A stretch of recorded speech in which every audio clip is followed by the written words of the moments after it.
26th at approximately 8:02 a.m. I want to call this HART Project Oversight Committee meeting to order. I'd like to start off with roll call vote. Chair is present. Elisa Baker. Present. Anthony Alto. Present. Ed Sniffen is excused. Also, we have online, we have board members, Joe O'Donnell, Kalana Park, Natalie Wassa, and we have with us that's not on the committee, we have Roger Morton, Jared Kawashima, and John Katahira. Have I missed anyone else? Oh, Kathy, I'm sorry. Kathy Sokugawa is joining us online as well. Okay, starting off with agenda item number 2, public testimony. Do we have any public testimony in person or online for any of the agenda items in the POC committee? Seeing none, move on to item number 3, July monthly progress report. Vance and Corey.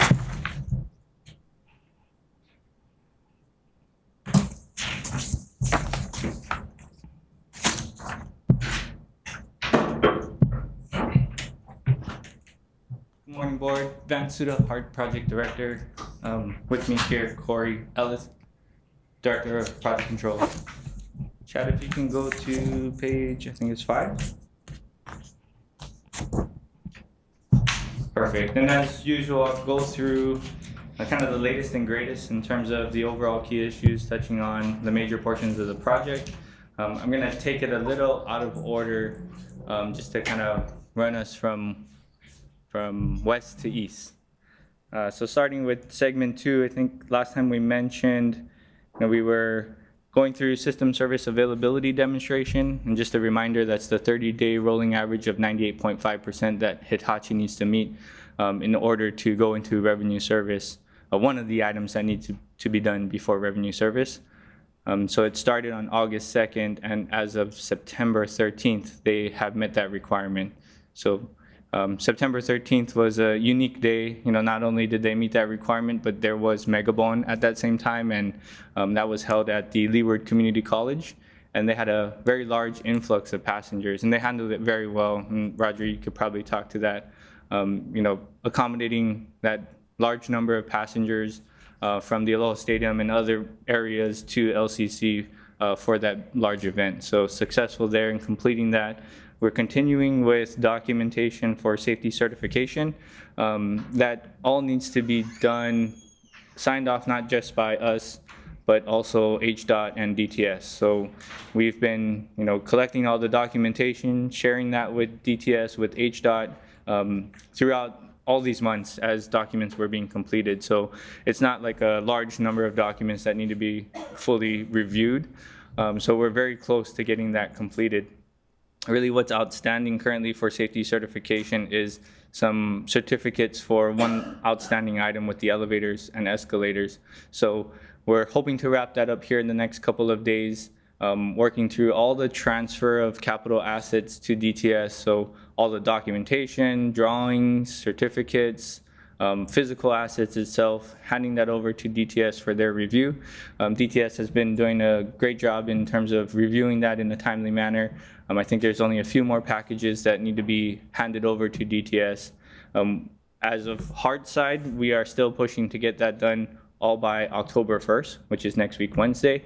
So just a few more days on our end to get that all completed. But we don't see any major issues with that being done. We're also working on substantial completion for Hitachi, going through punch list items and preparing that documentation. So continuing to push for October 1st to give it over to DTS and Roger for their folks to start operating and maintaining, obviously coordinating for revenue service for passengers on segment 2.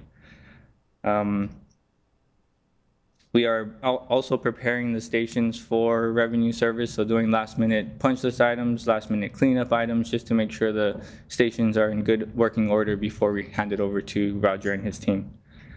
Moving on to CCR3, that contractor is working on punch lists. I think last month I mentioned some punch list walks with DTS and HDOT that occurred. They continue to work on those items that were pointed out. They're hoping to complete at the end of October with all those punch list items. There's some items that need to be ordered, some other items that need to be worked on in terms of finding a solution to, it's not an easy, go out there and chip paint and things like that. So they're working through those items, hoping to be complete end of October, and hoping to close that contract out shortly thereafter. The AIS work that was being performed in this area, there's one more location that's being completed, and that's being done by the on-call contractor. They ran into some issues there, so they're continuing to work through that, and we'll complete that here shortly. Moving on to CCR4, major items that they continue to work on is the HECO infrastructure. So all of the 46 kV infrastructure is complete, so that has been accepted by HECO, and we can begin cable pulling, and that's ongoing. 12 kV infrastructure, the area from Middle Street to about Mokuea is complete and ready, or has begun cable pulling. The area from Mokuea going east, finishing that portion up, and hope to have that completed and turned over for cable pulling here shortly. I think last time we talked about microtunnel blockage. So these are the microtunnels that go under the Kapalama Canal from Koho to Kokea. And there was conduits that had some jet grout in there that blocked the conduits that were being cleared out. And I think it was maybe the 46 kV conduits that we talked about last time. There were also 138 kV conduits that had the blockage as well. They worked, the contractor, we had everyone out there working diligently. Lori was out there in the field witnessing some of that work and inspecting, directing crews to clear those conduits out. And just in the past couple of days, we were able to make way through all of that jet grout, clean out the conduits. They actually brushed and swabbed some of those conduits. So the next steps are to CCTV those conduits and make sure that there's no damage, there's no issues with those conduits, they meet all the requirements. I believe they did a man drill test, but we'll still need to document all of that and provide that to HECO. It will be HECO's infrastructure, so making sure that it's clean and acceptable to HECO. So we'll be continuing that work, but great progress there. We were very weary that these conduits wouldn't be able to be cleared out. It was a large section of jet grout in those conduits, but fortunately the contractors and everyone helping was able to clear those out. HTI infrastructure's being completed and ready for HTI cable pulling. We're expecting HTI to start mobilizing in the next week or so to come out and start doing their cable pulling and connections, splicing and whatnot. The contractor also is working on curb and gutter. I think I mentioned last time they started that. So they're working in certain areas that are available and that they have the ability to do curb and gutter. So areas along OCCC, they started some of that curb and gutter on the Mackay side of Dillingham, and road widening with that. So they continue to do some of that surface level work, and you'll see that pop up here and there as they move along Dillingham. 4E, as I mentioned, 46 cable pulling, that's ongoing. All of that infrastructure is completed. Just a matter of doing all the cable pulling, splicing, terminations, and whatnot. 12 kV cable pulling, as I mentioned, that started between Middle Street and Mokuea, and soon in Mokuea moving east. And then also with 4 and 4E, with all these issues that are popping up in terms of that microtunnel blockage and some work areas, we're working through a scheduling exercise with internal team to kind of locate and identify how we can get certain blocks completed and ready for CCGS and that contractor to start drilling shafts. A lot of the work is kind of spotty. If you drive out on Dillingham, you'll see some curb and gutter here, some curb and gutter there. You see cable pulling here, cable pulling there, not in a linear fashion as we would like. So right now we're going through an exercise internally and with the contractor in terms of identifying, okay, here's the first block that you guys need to complete. What's outstanding? What are the issues? Working through those issues, whether there's outstanding questions, designs, or anything thereof. Working through that so that we can clear blocks at a time and free up space so that we can get ready for CCGS in that February timeframe when they plan to start in the Dillingham area. So we're going through that exercise. hoping to have that completed in the next few weeks, just in time, with the CCGS schedule coming in shortly. Moving on to CCGS. So last time we mentioned we were getting ready for a neighborhood design workshop for the stations for Kalihi and Kapalama. That was held on September 11th. We had a good turnout. Not as many people as the Chinatown workshop, but we did have a good number of people from the community show up, provided input, questions, comments, all good questions and comments that were provided. And I just wanted to note on the Kalihi station, we've worked collaboratively with Department of Housing and Land Management. They've been really great to work with in terms of, even the Iwalei station area with all their development and future plans. So in the Kalihi station, if you're not familiar, on the back side of the station, DHLM owns that property, and they are planning to do a development right next to the station. So we reached out to them and met with them to ensure that, what we're building in terms of the station doesn't prohibit or block any of that development that's ongoing there. The worst thing we can do is, design a station and then it makes that development not work properly. So in those discussions, HART owns the land that's on the Dillingham side and DHLM owns the land on the back side. And we were able to collaborate and partner in terms of the land needs and ensuring that what we agree to or what we plan for the future works best for both. So thank you to DHLM, Kevin, Kat, for all that collaboration. I know they're very excited for what's to come in that area, but just wanted to note that, that partnership that we've been having with DHLM. We continue to get designs from CCGS Tutor for review. Some of the designs are ready for issue for construction.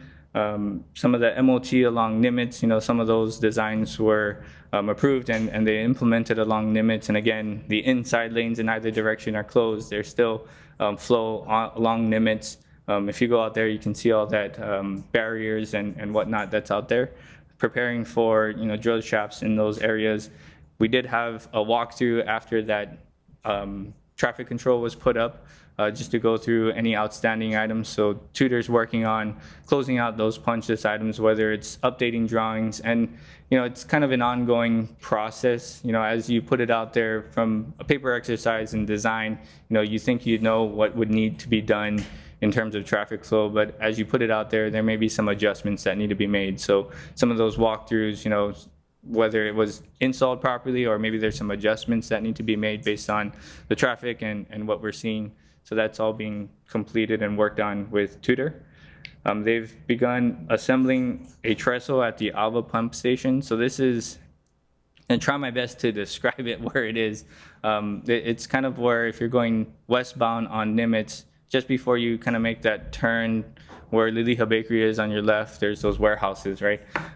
There's like a little roundabout circle and on your left-hand side. They're installing a trestle that will support the shaft drilling. So they're installing that there. They've got that area kind of coned off. There's not much access for the public in that area, but that's where they're installing that trestle. Last time, I think we talked through load test shaft 6. They weren't able to complete that test due to issues with, pouring that concrete in that load test shaft. They found a location 10 feet away. They were able to complete that load test shaft. I believe in the last couple of days they did the testing. Don't know the results yet, but there was no major issues with that load test shaft. And then they're going to begin the load test shaft 4, which is in the Iwalei station area in the next few days in the coming weeks. And then we're looking at actual production shafts that will be part of the guideway to start in the October-November timeframe. I know that was a lot of information and I kind of went on really quickly, but open for questions or any clarification if needed. Members, any questions? Anybody online, any questions? Yes, Anthony. So I'm just wondering to what extent CTUR 4 and 4E are impacting the critical path. Are we in delays at this point? Yeah, I'll start and then I'll turn it over to Corey. And the other thing I forgot to mention is some of the cable pulling for the 138 kV, we ran into some issues that doesn't meet design and standards while they were pulling the cable. So we're trying to work through those issues and resolve those issues. Currently, it's our top priority.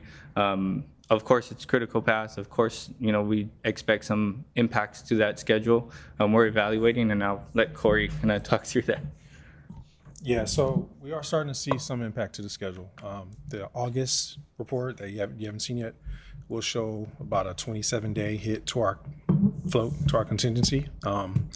The issue that Vance is speaking of is kind of more recent than that, so we're still evaluating what kind of impact they may have.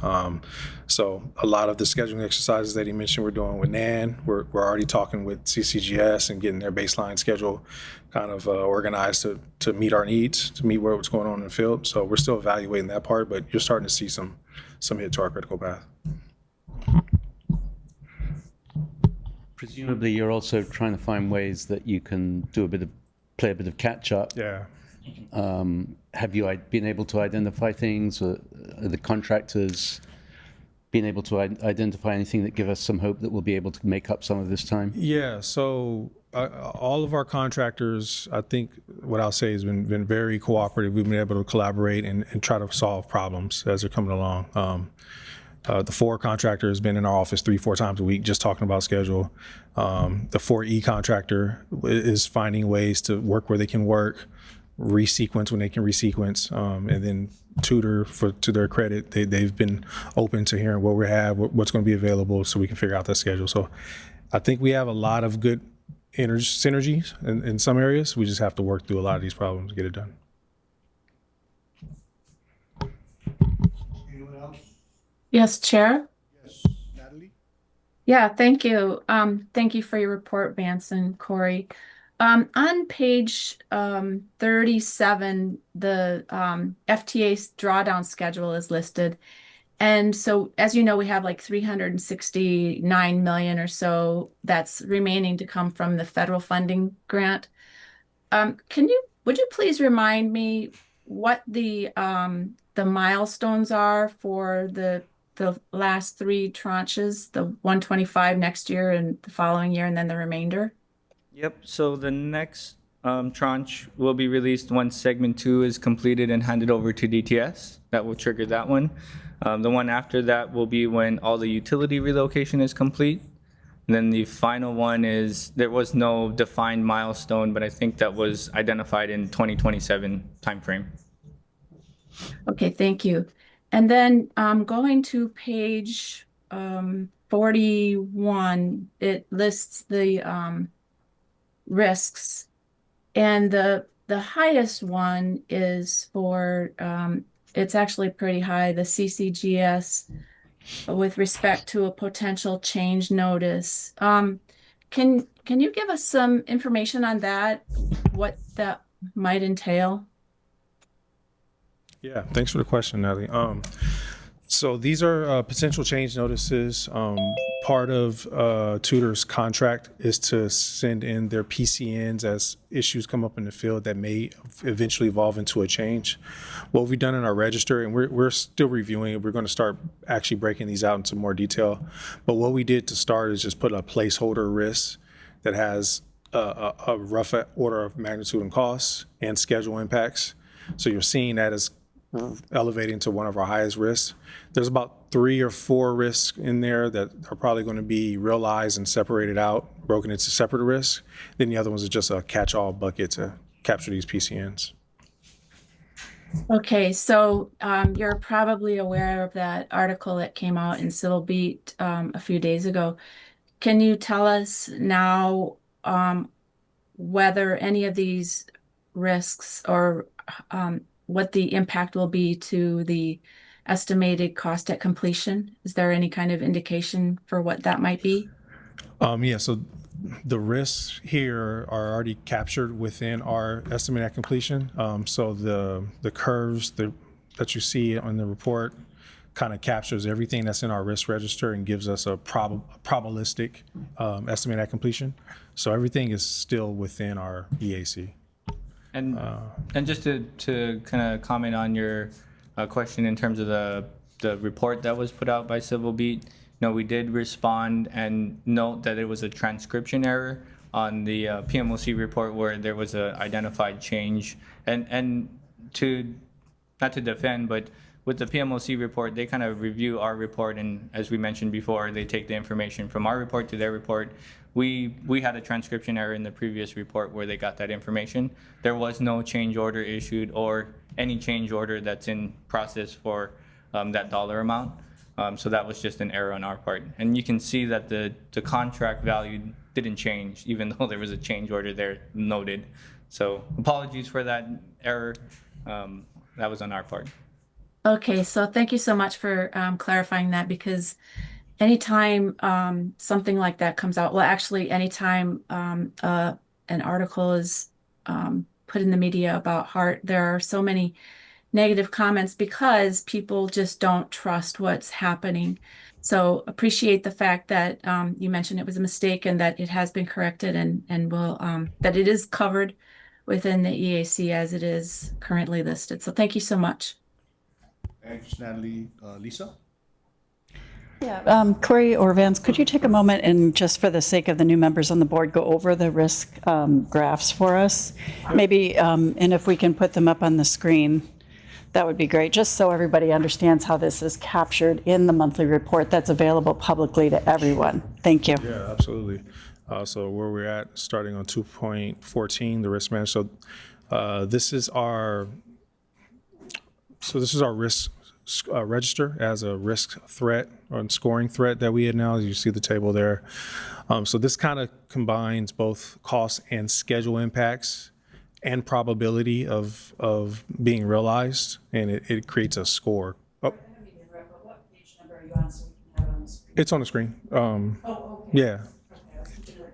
Yeah, I was going to get there. I was just going to start here and kind of further. No, thank you, Lisa. So what you're seeing here is more or less a top 15 or so of our risks. It's in our risk register. There are a lot more behind this, but they're not at the medium level, or they're a little lower. And so we continue to track these, and as these become real, they turn into change. So they come in forecasts and they become change orders. So what all of these risks do is they go into this model, and then you'll see on the next page, so I think it's page 45. Yeah. So if you go to page 45, these are the outputs from the risk model. So it basically takes our base costs, applies all of the risks that we've identified with their probabilities, and then it'll shoot out a curve that kind of gives us our probabilistic estimate at completion. So this first one is costs, and you can see there's 3 points on there. That one in the middle is reflective of it's P65, or probability, 65% probability. That's kind of the one that FTA really focuses on in terms of, are we still meeting what is established as our EAC, or estimate at completion. So they'll monitor that, and if that starts getting at or above what we have as our EAC, that's when we're having conversations about mitigations and what are the things that we can do to kind of bring that cost back. The second table, the one below that, so that's our schedule. Similar concept to the cost. There's a lot of our risk not only have a cost impact, some of them have a schedule impact, and we have to determine if it's a critical path driver to the schedule, or if it's maybe just contained within its own substantial, the own contract. So similar thing, it'll take those probabilities and schedule, and then it'll give us a probability. That one in the middle, again, the P65 is the one that FTA tends to focus on. This one we have already been having conversations, and we expect to have a full breakout next month, because the P65 right now is showing a June 2031 date. And as you guys are aware, March 2031 is our revenue service date that we have to hold. So we are looking at it, and a lot of this is being borne out with the issues that we're talking about with utilities and Dillingham and handing things over to Tutor. I don't know if there's anything else. Yeah. So that's kind of a high level overview of our risk. Yes. Anybody else have any other questions? Members? Anthony? We're all aware, we've been aware on this board, and now the public through the Soul Beats article is aware of the fact that stations is basically our big area of concern in terms of cost management going forward. And given that we're aware of it, I'm assuming you guys are all over Tudor Perini and examining everything they do with a microscope to ensure that we're not pushed into this change order scenario. Just wonder if you want to say a few words about that situation. Yeah, and we're going through that process now in terms of the station iterative design. So, you know, we're heavily involved in what's being determined on what the station design is going to be and what, you know, material and how it's going to look every step of the way. And we've already gotten some packages for that iterative design process. Right now we have foundations, you know, foundations basically where you need to start with the stations. And we've been hand in hand with Tudor in reviewing subcontractor proposals. Corey and his team, you know, picking it apart piece by piece, dollar by dollar in terms of, you know, what is this dollar going to? Why is this here? You know, do we agree with their means and methods? You know, that kind of, review is being done. And we'll continue that with the next package, which would probably be the structural steel of the station. And we'll go, you know, package by package as it being developed and review that. I don't know if you want to say. Yeah, no, you're absolutely right. That's a big concern for us. It's the highest risk on our program right now, the stations, and keeping that cost. The contract has carved out stations, and it's an open book process, which means we're involved building this up with them. So we should have a pretty firm handle on where every dollar is going and how they're going to be spending it. And it's on us to keep it controlled and keep it contained within the $300 million that we set aside for it. And, you know, we're not just looking at going with the cheapest Right. all the time. We are also looking at, you know, what's good for the public and the use of the station and long-term, you know, longevity of the station for Roger and his team. So, you know, although we're looking at the cost, we're also looking at all those other factors. So if I may, Chair, and this is slightly contradictory because on the one hand I'm saying do everything you can to keep the cost of the stations down, and yet at the same time I'm like a broken record about allowing the stations to adapt in the future. For example, the big issue at the moment is the escalators, and I keep saying, can we design these stations to make sure that we can retrofit escalators at a later date? And I'm going through a construction project at home at the moment, and I realize the importance of footings and foundations, and I'm wondering to what extent the footing and foundation work that we're doing is going to leave open the possible, because as I understand it, to retrofit an escalator, the biggest issue is the weight. You've got to have the footings that can bear the weight. And so what I'm wondering is, even though we're not putting escalators in now, are we actually designing the stations, the footings, so that we can come in and retrofit? Yeah, and we have Matt here who can talk more to that, but the way it's being designed now, it's not accommodating that extra weight, but it doesn't mean that you can't modify the area surrounding the station to accommodate those. And I'll turn it over to the civil guy. Yeah, good morning. Matt Scanlon, Deputy Project Director with HART. Yeah, to your point, Anthony, with the foundations that we're designing right now are not designed to accommodate that additional load. But the thing that I'll point out, and we're already seeing it in some examples, TOD has the opportunity. So where we see development tying in next to the stations, we've actually already seen some concepts where that development would provide additional vertical transportation. They can add elevators, escalators. Each one of our stations, they can tie in at different levels. And sometimes there's a desire for them to maybe tie in at the concourse level, be able to add fare gates. And so there's opportunity. I've been working with Tim Streitz at DPP, and he's working with developers. And so I wanted him to understand that all of our stations, there's nothing that precludes anybody from being able to tie in at almost every level. Things would need to be structurally independently supported, but yes, there is good opportunity, and I think we'll see development that will add vertical transportation to the stations. Thank you. Members, any other questions? Sure. Anthony, you got escalators in your house?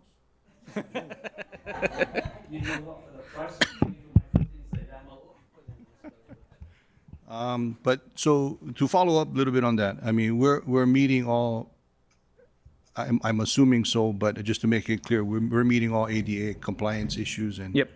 All Standards. codes, requirements, standards. Yes, definitely. Real couple quick questions. So the jet route, do we, and I know, Corey, you mentioned that in the August progress report, we'll have a little bit more information on what's going on in CCUR and some of the cable pulling and whatnot, and more of an update on what's happening there and how it might impact our critical path. But on the jet route, what do you think? Is there any? What's the cause of have we determined So- how the jet route got in there? Or? Not a definitive determination, but the assumption is that while the contractor was jet grouting, the conduits at the end that was stubbed out underground wasn't properly capped and covered, and jet grout was able to flow through those conduits. So what they did was, and to give you a little more detail, as they put those conduits in underground, under the canal, through the microtunnel, they brought it up, 20 feet from either side, and it comes up and it rises slowly as it reaches its final elevation. And as it comes up, they stop some of that work. They're doing other work to have that connection come down. And they were burying it, capping it, burying it, doing some other work, jet grouting, stabilizing the area around it. And at that time is when we assumed that the jet grout got in. Was there a significant impact to schedule addressing the jet grout, or is that part of the 27-day that you mentioned? No, not necessarily. Oh, well, sorry. No,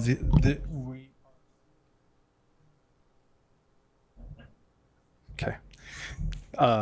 No, 138 is kind of under evaluation generally. This has to relate to turnover to HTI or HMS. Yeah, turnover to HMS. The 138 infrastructure, and this is all related to infrastructure, so they have to get the infrastructure approved, HECO inspected, then turn it over. This did delay that inspection, obviously, so we are going to see some impact. The 27 days I referenced earlier is more related to 12 kV, particularly in that area that Vance was mentioning from like Puhale going east. That's been slow to hand over. They're still trying to get some infrastructure approved there. So we expected that to occur like in August, with clearly pushing out. So that's where you were seeing some of those impacts. 12 kV and 138 have been competing for the last several months for being the most critical. 12 was in the lead, and now with new issues, we think 138, right now, we're almost looking at day for day. Dillingham is so important to us right now. We have to get that turned over as soon as possible, and work with. I know you guys, and I'm not going to belabor, but I know you guys are in the middle of trying to work all these issues out. Hopefully in the October board meeting and the August report, Yeah. maybe we can get a little bit more clarity on exactly where we're going to end up. Definitely. Yep. Okay, right on. Members, any other questions on the POC? Seeing none, if we can move on to the July PMOC report. And just for the members, so we may have a quorum issue at some point. I believe Ed Sniffen might be joining us online shortly. I'm going to finish up, if we can, I'm going to finish up the POC committee meeting, and then I'll turn it over to John, and then we'll go from there, and then try to move into the board meeting as soon as we can, to preserve quorum. With that, item number 4, July PMOC report. I'll be quick. A lot of these issues are continue on from the previous months. The first item identified is project cost and risk, and mainly focused in on the Hitachi claim. Right now, it's an ongoing claim, so I'm not going to say too much, but we did give a update last month to the board. That's all I'm going to say on that. Next is the project revenue growth. So the note here in terms of seeing lower than expected actuals versus projections, we did recover from that, and we have Mike O'Keefe who can speak further if there is any questions in terms of the revenue collections. And then the last item is CCUR, which we pretty much talked to in terms of the concerns to schedule and how critical that work is in terms of the overall project schedule. So not going to go into any more details unless there's any questions. Members, questions? Anthony? Mike, are you available to just comment on the revenue?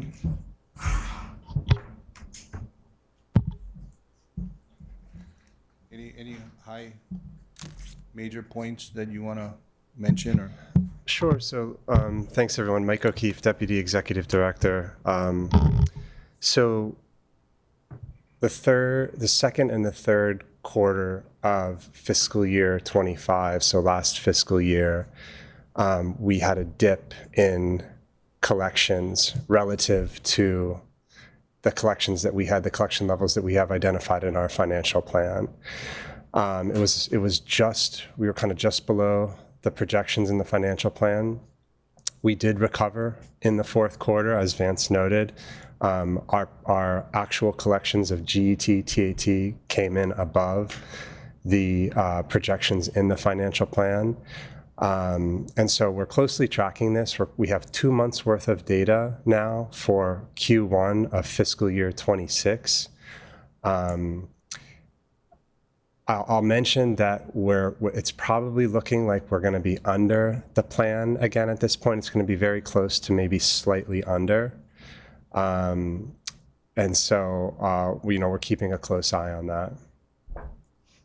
Okay, so on an annual basis, you're at this point in time, you're tracking that we may be slightly.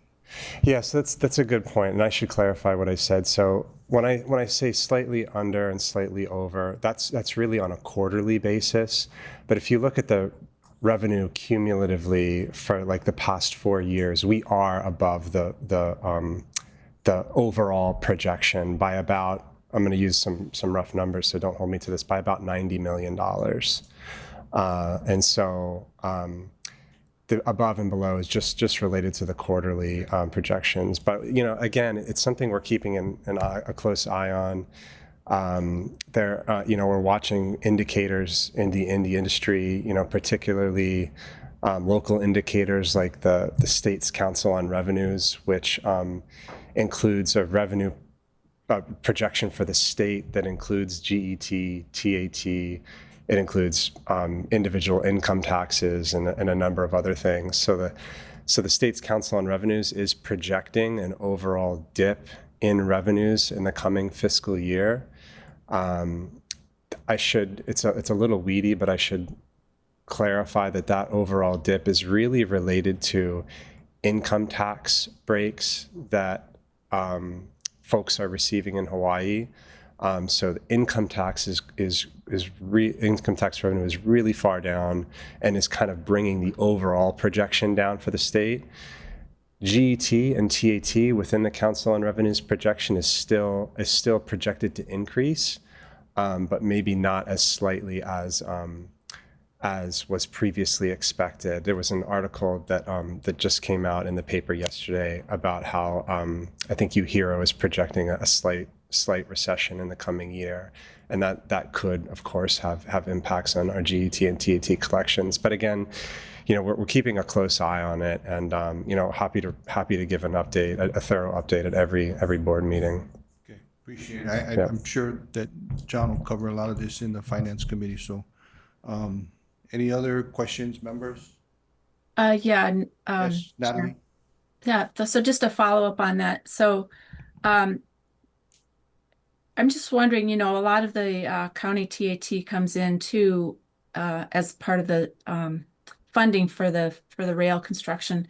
So are you monitoring any of that side of the equation at all? I mean, I know overall it's not a lot, but just wondering if that's kind of part of your analysis in trying to figure out what's going to be happening in the next year or two.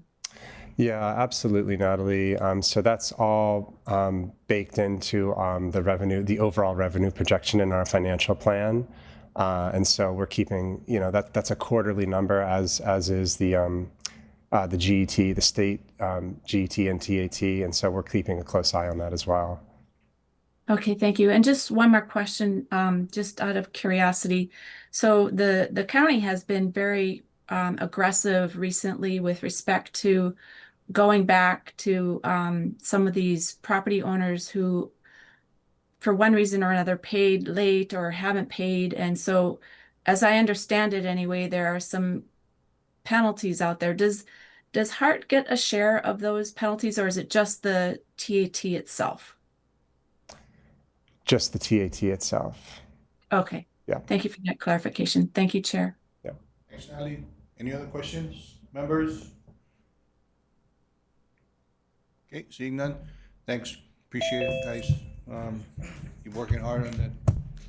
CCUR. Sorry, so that brings us to item number 5.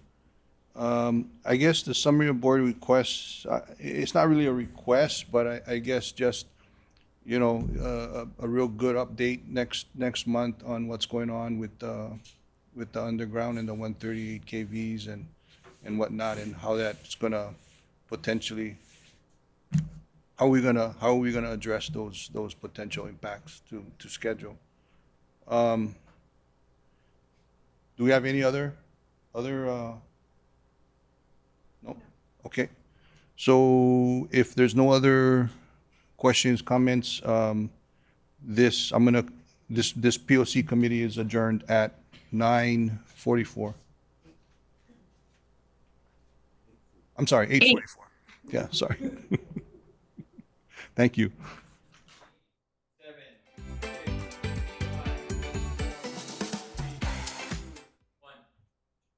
Good morning and welcome to the Finance Committee meeting. Today is Friday, September 26, 2025, and we will begin the meeting at 8:44. I'd like to start by taking roll call, and immediately after that, we're going to call for recess because we have a quorum issue with a potential quorum issue with our board meeting, so we don't want to interfere with that. So roll call, I am John Katihira, Finance Committee Chair. Committee Vice Chair, Kalana Park. Present. Committee Member Roger Morton. Here. Committee Member Kika Bukowski. Present. Committee Member Lisa Baker. Present.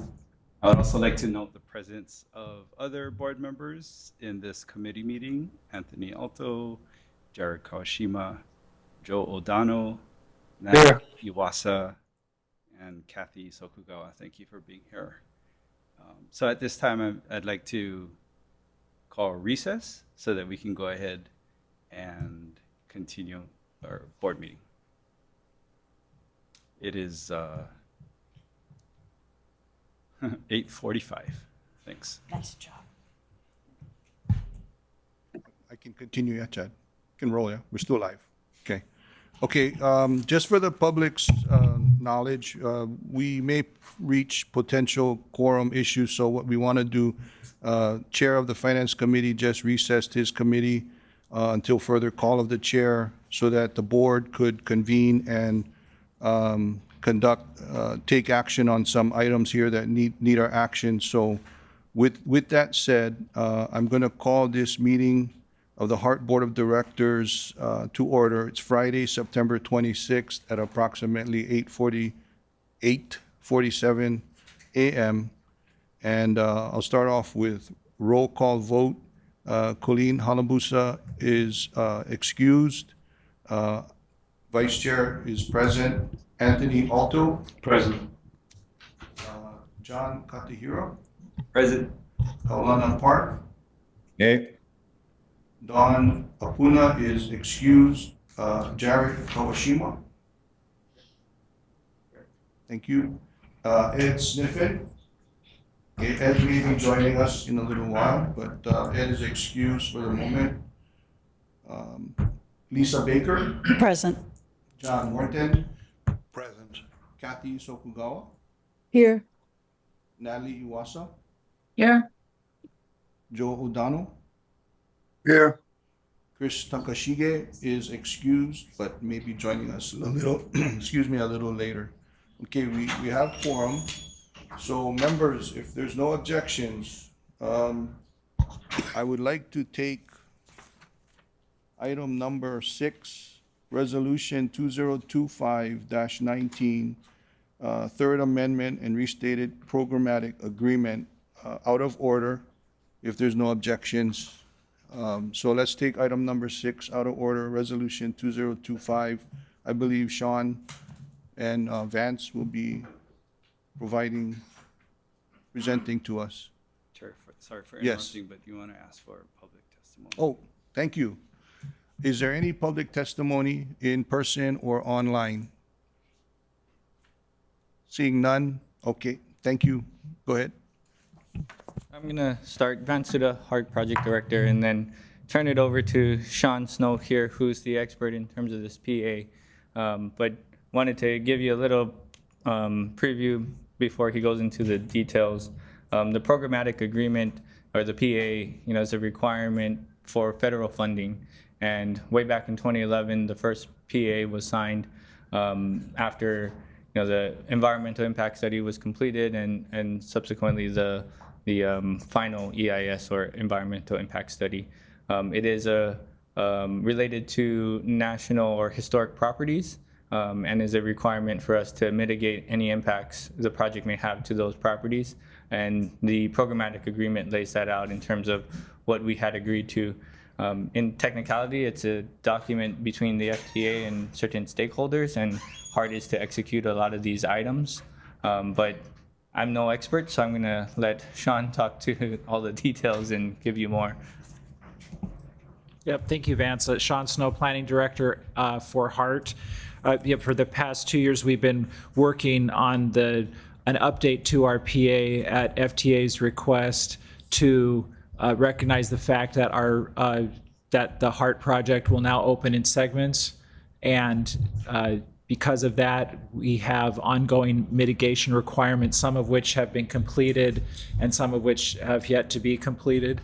And so to just bring us up to date on the PA, we've gone through an exercise with our consulting parties to identify all of that mitigation, as I mentioned, that is completed, and get that into a new PA document, and then also outline everything that we still have to complete. So that's taken us a while to get all of that documentation together. So we're actually in a really good spot with our PA. As Vance mentioned, it is a required document for our federal funding. It's a normal procedural document that any federalized project has in place. And so this just helps us get to a good place moving forward to get the rest of our mitigation commitments completed on time before the opening of revenue service for the next phase. So this takes us through 2031. The PA, it's called the Third Amended and Restated PA, has a deadline actually of 2035, recognizing if we do get all the way to Ala Moana that this document still relates to those last 2 stations as well, and that we would get everything, any of our mitigation commitments completed by that time. Members, any questions? Chair? Yes, Anthony. This is an enormous undertaking, so I think for the benefit of the public, could you just give a couple of examples of the kinds of things that go into this agreement to explain why it sucks up so much time and resources? Correct. So that's a good question. So this document, it addresses what are the impacts of the HART project on the community all the way from Kapolei to Ala Moana. It's called, in technical terms, it's called an undertaking, and anywhere that our project traverses, there are certain mitigation commitments that we have agreed to address. That could be interesting things like preparing a National Register of Historic Places nomination on a historic property. For example, we are working on an update to the Chinatown Historic District. So of course, we're putting a station right in the middle of Chinatown. So a benefit to the people of Chinatown is to take the existing Chinatown National Register nomination and then update it, because it's actually been around for a while. We're also going to prepare what's called a preservation plan that will help the integrity of Chinatown itself, so that the Department of Planning and Permitting will know how to to keep Chinatown as Chinatown as we know it. So that's going to be a beneficial form of mitigation. Those are just two examples of many that are called commitments to this PA. So it could be that. We have other more fun type of mitigation, paper, like color brochures that we put together, things like educational field guides. We also have a preservation fund that can be used to help with the improvement of buildings along our route. So there are any number of things in the PA that address the impacts of HART's project on the surrounding community. One other to note, the interpretive signage. So if you go to the stations on the west side and in segment 2, once we open, they've got these signs that kind of describe the area that's around the station, also describes the column wraps and gives you the whole history and story of what those column wraps mean and the describing that area from mountain to sea, or Ahupua'a. I would also point out, just real quickly, all of our archaeological programming, that's a huge part of the PA. So all of the work we do with archaeology is also outlined in the programmatic agreement. I just wanted to draw attention to the fact that what we're talking about is how this project has a lot of other costs shoved on top of it that have nothing to do with actually building the project. Correct. You know, we're helping to put together a program for the preservation of all of Chinatown. How did that become a HART responsibility? I mean, I understand how it happened, but I don't think the public at large is aware. And every time they look at the headline budget costs of this project, they think, how could it be so expensive? And this is one of the reasons that there's so much that freight that we carry, so much baggage, so many rules and regulations from the federal level especially. And this is one of them. And it's an enormous undertaking.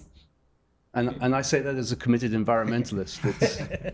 Agreed. And you know, it's really preservation of these historic properties and, you know, looking at both sides. You know, we don't want our project to come in and start tearing down, you know, these historic properties and making sure that they're well kept and we don't impact them too significantly. And I'm sure Lori's looking at me funny because from an engineering standpoint, we don't care. We just want to build everything and put it out there. But also, you know, preserving some of these buildings are really nice, you know, really old buildings. So it is a good requirement in some ways. Right. It's a hard stretch to say that the HART station is impacting the whole of Chinatown, and yet we're putting together a plan for the historic preservation of the whole of Chinatown. Agreed. Agreed. It's called a mitigation strategy, and it does come at a cost, but it is built into federal regulations that HART is required to undertake. But I think from FDA's perspective, they try not to make it too onerous, but they are commitments that we're committed to getting completed. But you're right, there is a cost associated with all of this mitigation, of all these mitigation requirements. Member Kawashima and then Roger. Okay, thank you, Sean. I assume that all the interested parties discussions were had with all the interested parties. Can you state for the record that, to your knowledge, there is no objection by any party with respect to this third amendment? Yes, we have. That's part of the reason it's taken a little while. We have what are called consulting parties to this programmatic agreement. We meet monthly with those consulting parties. They had a very robust review period of all of our proposed changes over the last year, especially between August and December of last year, where we met monthly again with them and they gave input, all comments, which we then addressed January to March of this year, and then have continued going through more intricate questions with what are called signatories to the programmatic agreement. That includes the State Historic Preservation Division, and then all the way up to the Advisory Council on Historic Preservation. And we brought our local consulting parties all along during that whole process to give input. And we now believe we've arrived at a spot where we're resolving the final issues, but we believe we've arrived at a spot where everybody is in agreement that we can move forward with the final PA getting completed. Okay, thank you. Yes. Thank you. Roger. As the first whereas says, when this programmatic agreement was first constructed, it was between the city and county of Honolulu and the Federal Transit Administration. As HART was put together, some of the responsibilities within the PA remain city responsibilities, and some of the responsibilities were HART responsibilities. Have we bifurcated and have a good understanding of what the rest of the city is responsible for, and I think that's mostly DPP. But there's now two parties really for the programmatic agreement. There's the city, and there's HART. Can you expand a little bit about whether that's it's a little awkward, but how's that going? Correct. Good question. Yeah, so part of the reason for the work on this PA was to address that very issue, because the original PA uses the word city in all of its language. And of course, that predated HART's, the creation of HART. So part of this exercise has been, for the most part, to replace the word city commitment with HART shall do this. Instead of city shall do this, it says HART shall do this. But in certain cases, it's not a HART responsibility. It might fall to DTS or DPP. So we worked through each of those to have the language explicitly state that these remain HART responsibilities, or where needed, it will say HART in cooperation or in coordination with DTS, or HART in coordination with DPP. There are certain mitigation commitments that we've made, such as there are 3 park improvement plans, one of which would include Mother Waldron Park. So HART will need to work with Department of Parks and Recreation to carry that out. But it'll still remain a HART responsibility, but in conjunction with other city departments. And so we have addressed it that way. So this remains a HART document in coordination with other city departments as needed.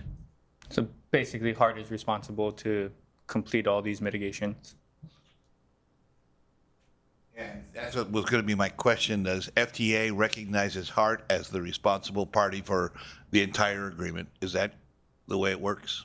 Correct. In fact, we're having those final discussions even just this past week to make sure that is clear, and FTA is on board with that these remain HART commitments, and city's legal team as well. We've been working through that final language to ensure this is on the HART side, not on other city agencies directly. So you're off the hook. Members, any other questions? This is actually a bit of grandstanding, really, but taking opportunity to address the situation at SHPD, the State Historical Preservation Division. I'm not inviting you to disrupt your relationship with them, but I mean, it's well known that it's an agency in state government that for years has been severely understaffed and at one time was poorly managed. And that has created problems and delays for many projects, not just HART. And I'm just wondering what the current situation is. It has been a challenge. You know, they are understaffed, as you mentioned. Their time is very limited. We do have a good relationship with SHPD. Sean, you know, talks to them almost on a weekly basis when he can get a hold of them. We do have, you know, monthly meetings with them, and they've been really collaborative in terms of getting this PA to where it is now, and also working through all the other issues that we have or other items we have that's SHPD related. They're a little, we'd like them to be a little quicker, but we understand, you know, the situation that they're in, and they've been really helpful in terms of working with us.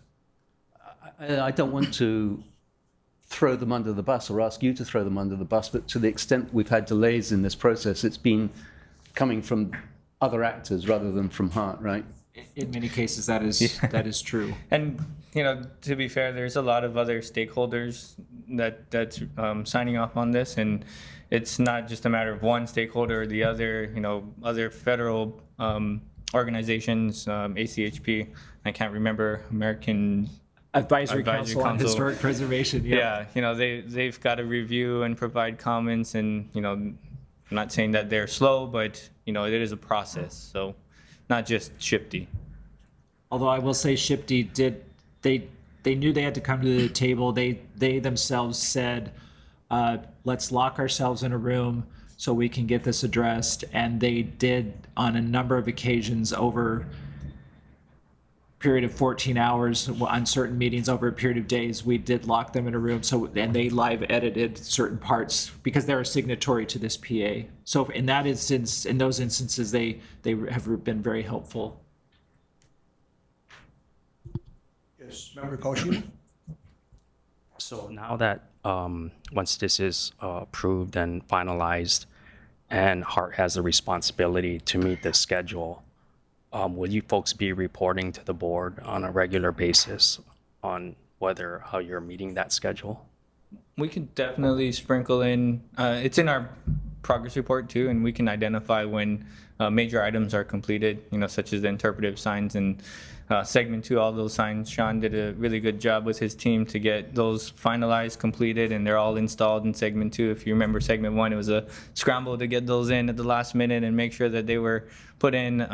So we're well ahead of the schedule. Sean and his team did a great job.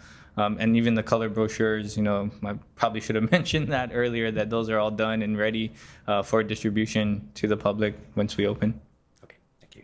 Just to follow up on that, just for some of the newer members, I believe monitoring the programmatic agreement falls under the POC committee. So as you mentioned, it is included in the progress report. So it could be discussed at that time when we review it monthly.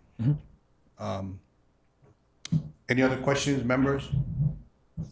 Yes, Chair. Yes, Natalie. Thank you. Just a quick question. So you have this resolution, which I assume you're going to vote on today, but the the PA itself is not posted on the agenda, and I'm just wondering, is that document available to the public? I mean, I think it would be wise to see that before approving it. So the document itself is very close to being done. It's just going through final legal review at the federal level. And we didn't want to delay the board weighing in. I'm sure, as you know, there's threat of a federal shutdown, all this going on.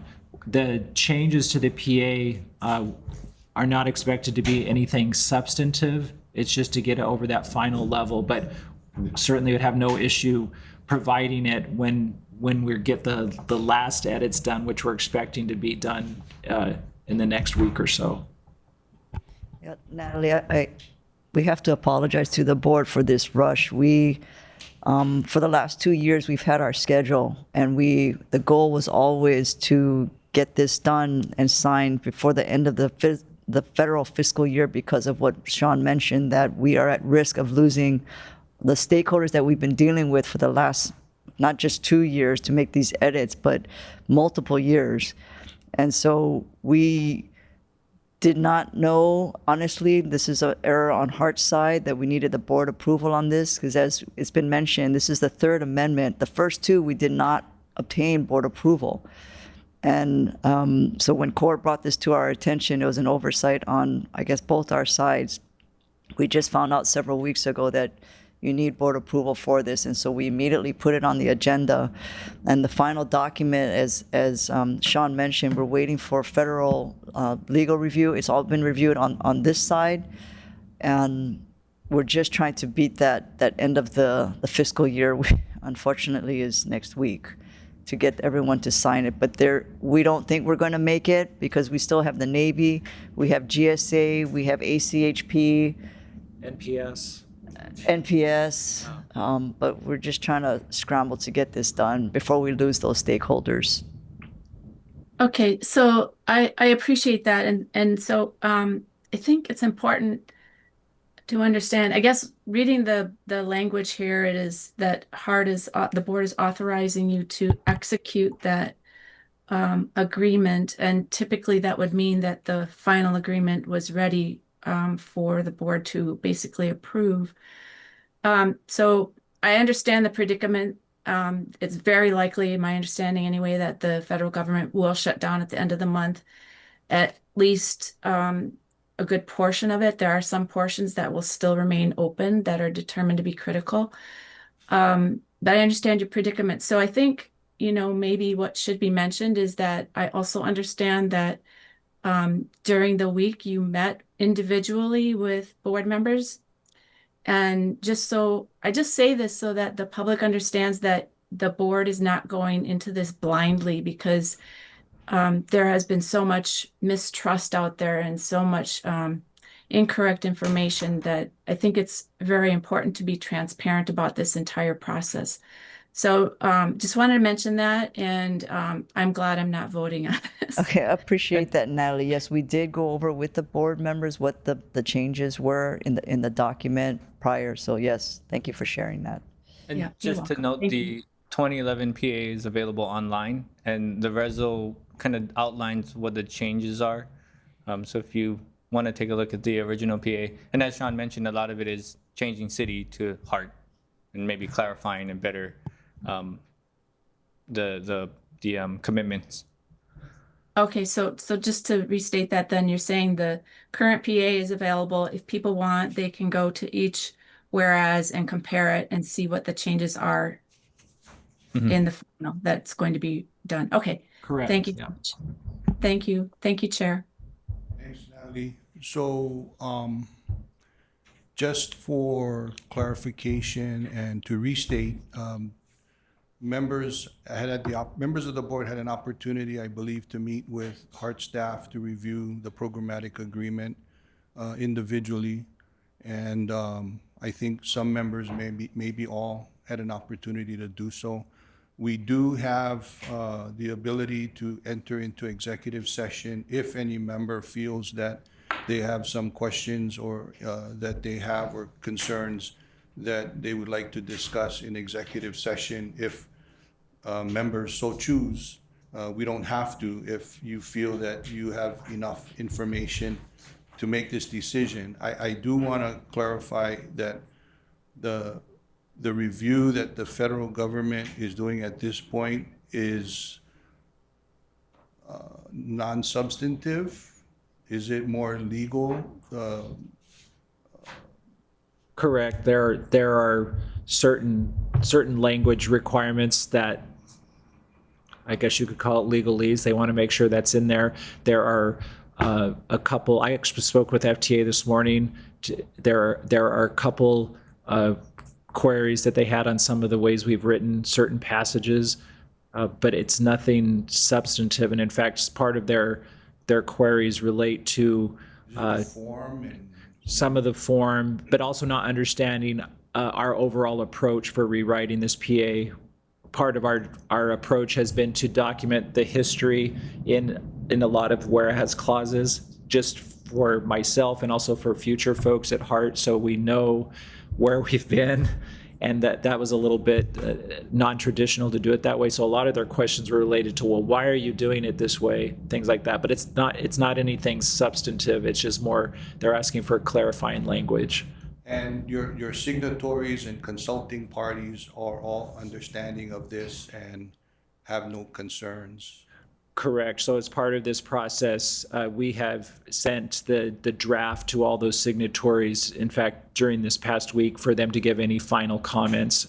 And if even our meeting this morning, there's nothing substantive from FTA Legal's input that would require, there are no red flags for any of the other signatories to be aware of. Has adequate communication been given to consulting parties as well? Yes. Okay, so just, I mean, to kind of follow up on some of the conversation that occurred from the other board members, I mean, this is a pretty big undertaking. Just so, correct me if I'm wrong, my understanding of signatories is primarily more governmental entities and organizations.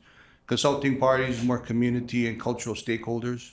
Is that? That's a good way to look at it, yes. How many, do you have a number of how many parties total that you folks have been consulting with over this programmatic? So official consulting parties that were approved by FTA, because not anyone can just be a consulting party, they have to be approved through the process from 2011 or onward.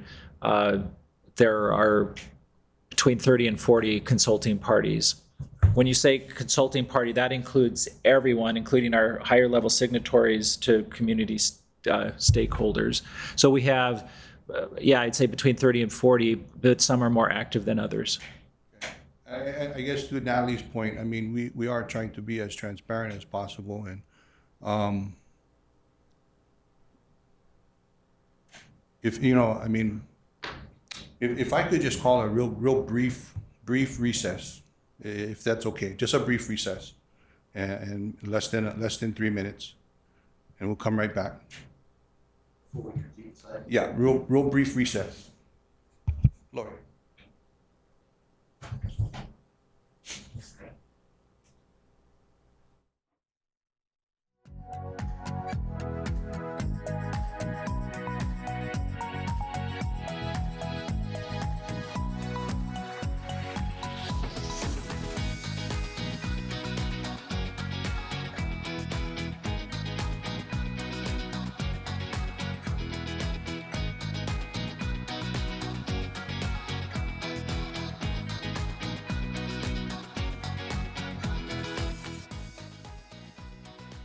Okay, call this board meeting back to order.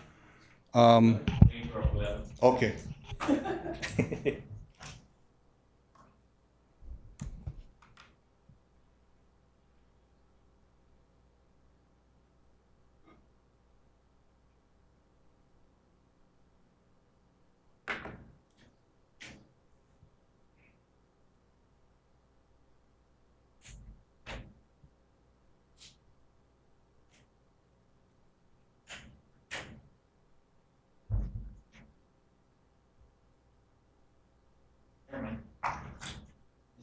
We're good?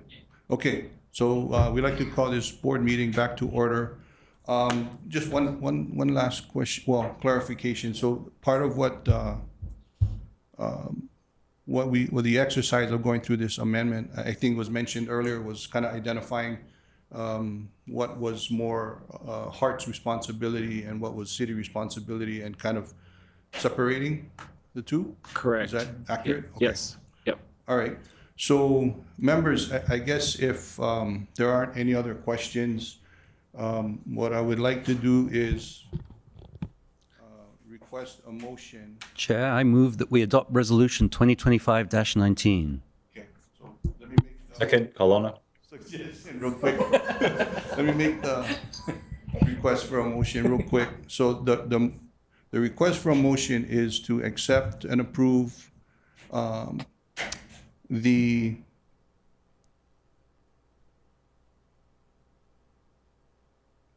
wait. Accept and approve the programmatic agreement as presented. Still authorized. Hang on. Brief recess.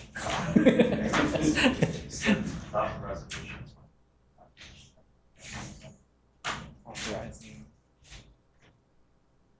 the resolution authorizes the executive director and CEO of the department to execute the third amendment program.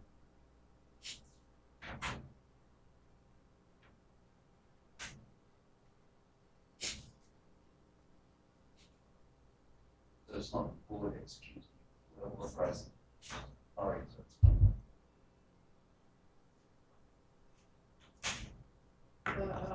It resolved bonds, that's language.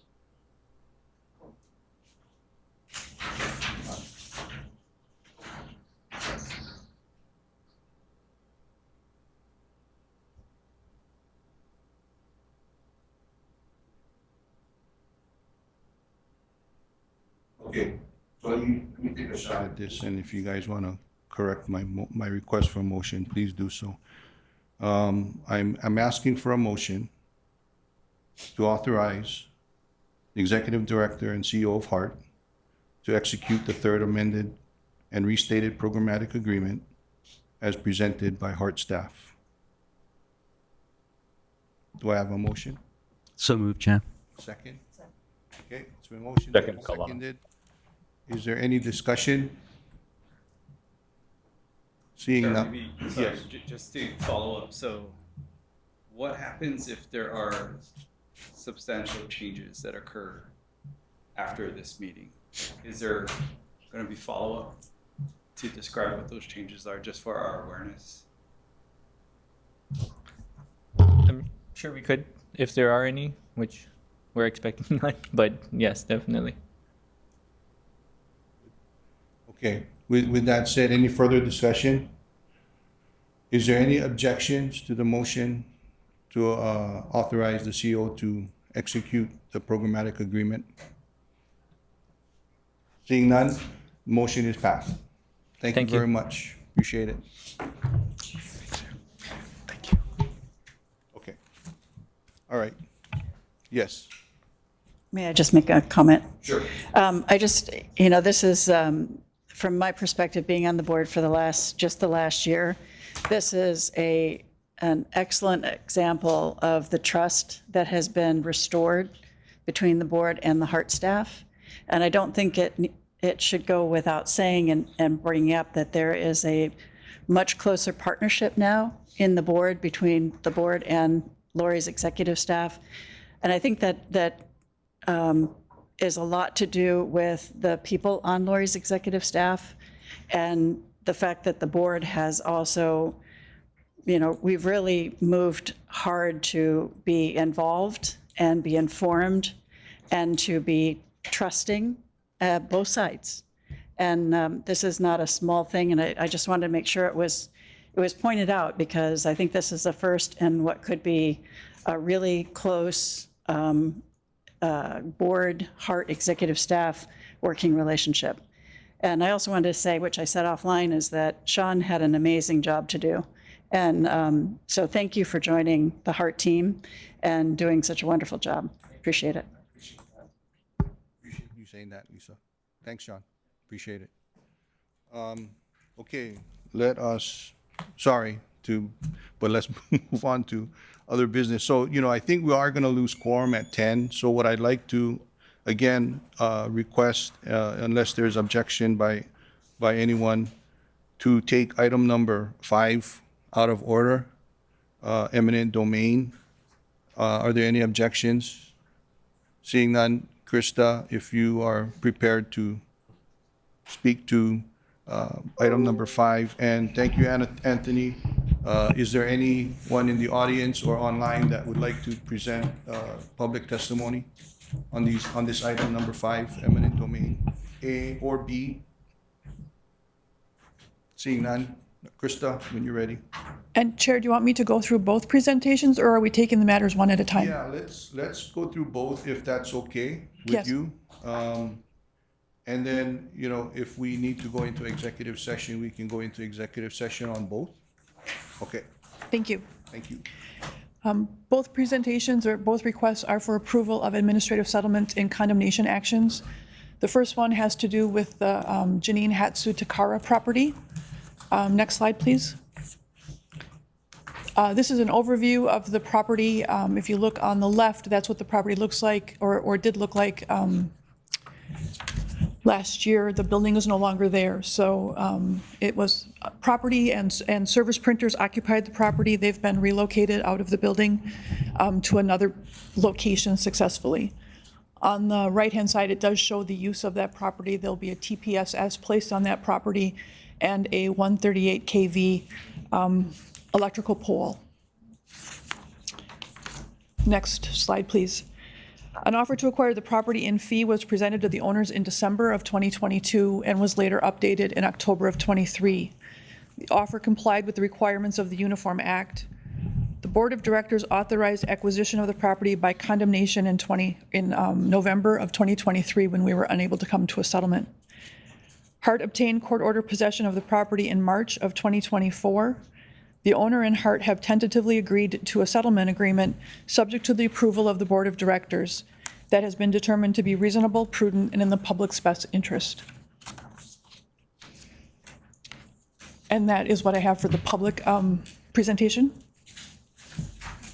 Members, before you move on to the next one, Krista, members, do you have any questions for Krista that we can discuss in public?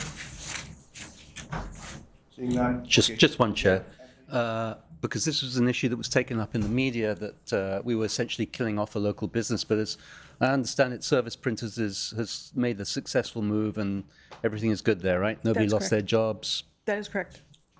I mean, I don't want to speak to their employment, but I will say they did successfully relocate. Thanks. They did not have a time of, they did not shut down at all. Excellent. Thank you, Chair. Thank you.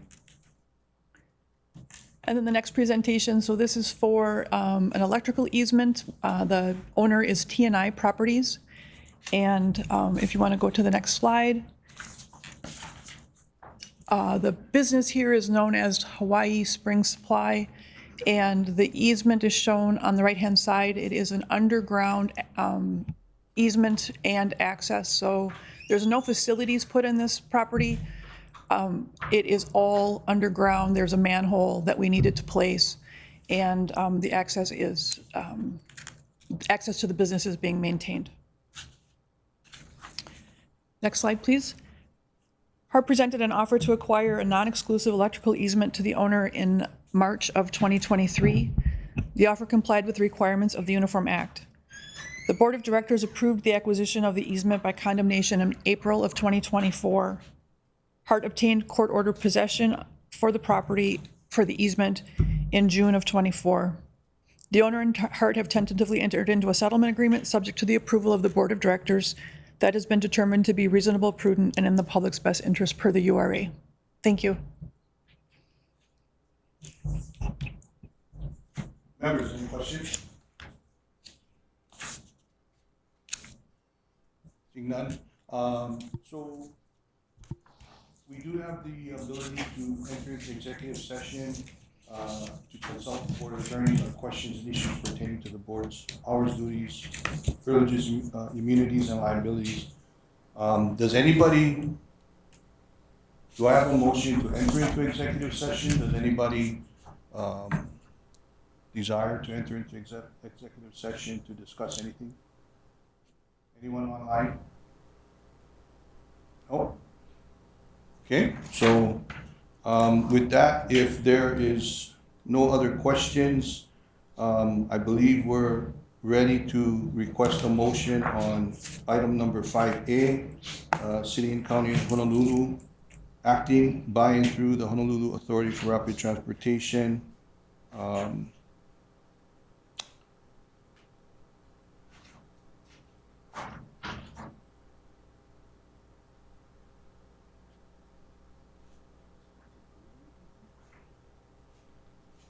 Yes, you're asking for board approval on this, right? I am. It's a Asking settlement. asking for approval of the settlement, that's correct. So if I can get a motion for item number 5A regarding the Jenny Hatsui Takara property to approve the settlement as presented by Hart staff. Chair, I so move. Have a second. It's been moved and seconded. Is there any discussion on item 5A? Seeing none, are there any objections? Okay, so item number 5A is approved. Moving on to agenda item 5B, can I have a motion to approve the settlement as provided by Hart staff regarding TNI properties? Chair, I so move. Second. Okay, motion and seconded. Any discussion? Seeing none, are there any objections to the approval of item number 5B? Seeing none, motion is approved. Thank you very Thanks, much. Krista. Thank you. Appreciate it. One last thing, Chair. Can I just note that, you know, again, in the media, we're beaten up about when we do go to condemnation. I think this is an example of how sometimes you need the weight of a threat of condemnation to move people towards proper settlement talks. And that seems to be the case here, that we've reached a settlement. We're actually not condemning these properties, right? It's still considered a condemnation action, but yes, it is a settlement, yes. And I guess there's a final approval by the court. Yes, these will be settled with a stipulated order and will be approved by the court. That's correct. Thank you. Thank you. Thanks, Krista. Okay, Carolyn, are there any other action items that we have to dispose of before we potentially lose quorum? Okay, so what I'd like to do is go back to the top of the agenda. Again, I'd like to ask for any public testimony, whether in person or online. If there's anybody that would like to testify on any item listed on the agenda. Seeing none. Okay, let's move on to item number 3, committee reports. Item number 3A would be POC report, and that would be myself. So we met this morning at 8 a.m. Kika. Yes. I'm so sorry, can I get a second? Yep.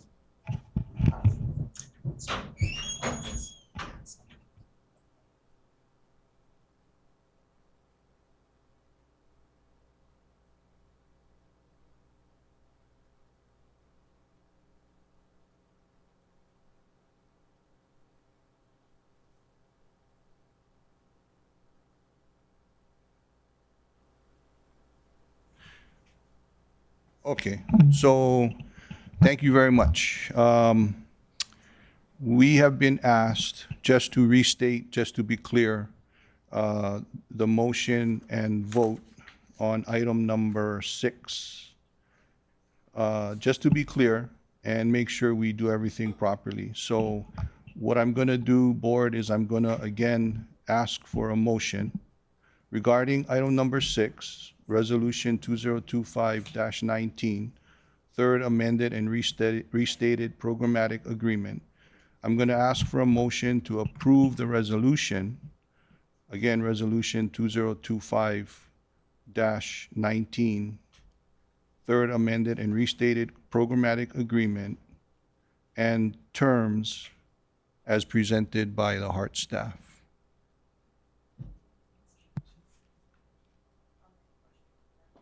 Okay, I have a motion. Can I get a second? Yeah. I have a second. Members, is there any discussion? Okay, so just to kind of clarify, just out of caution, and I hope I restated that properly. You did, Chair, thank you. To adopt the resolution. So with that said, if there's no discussion, if there's any objections to the motion. Can I just make sure that Board Member Park is also here for this vote? Kaulana?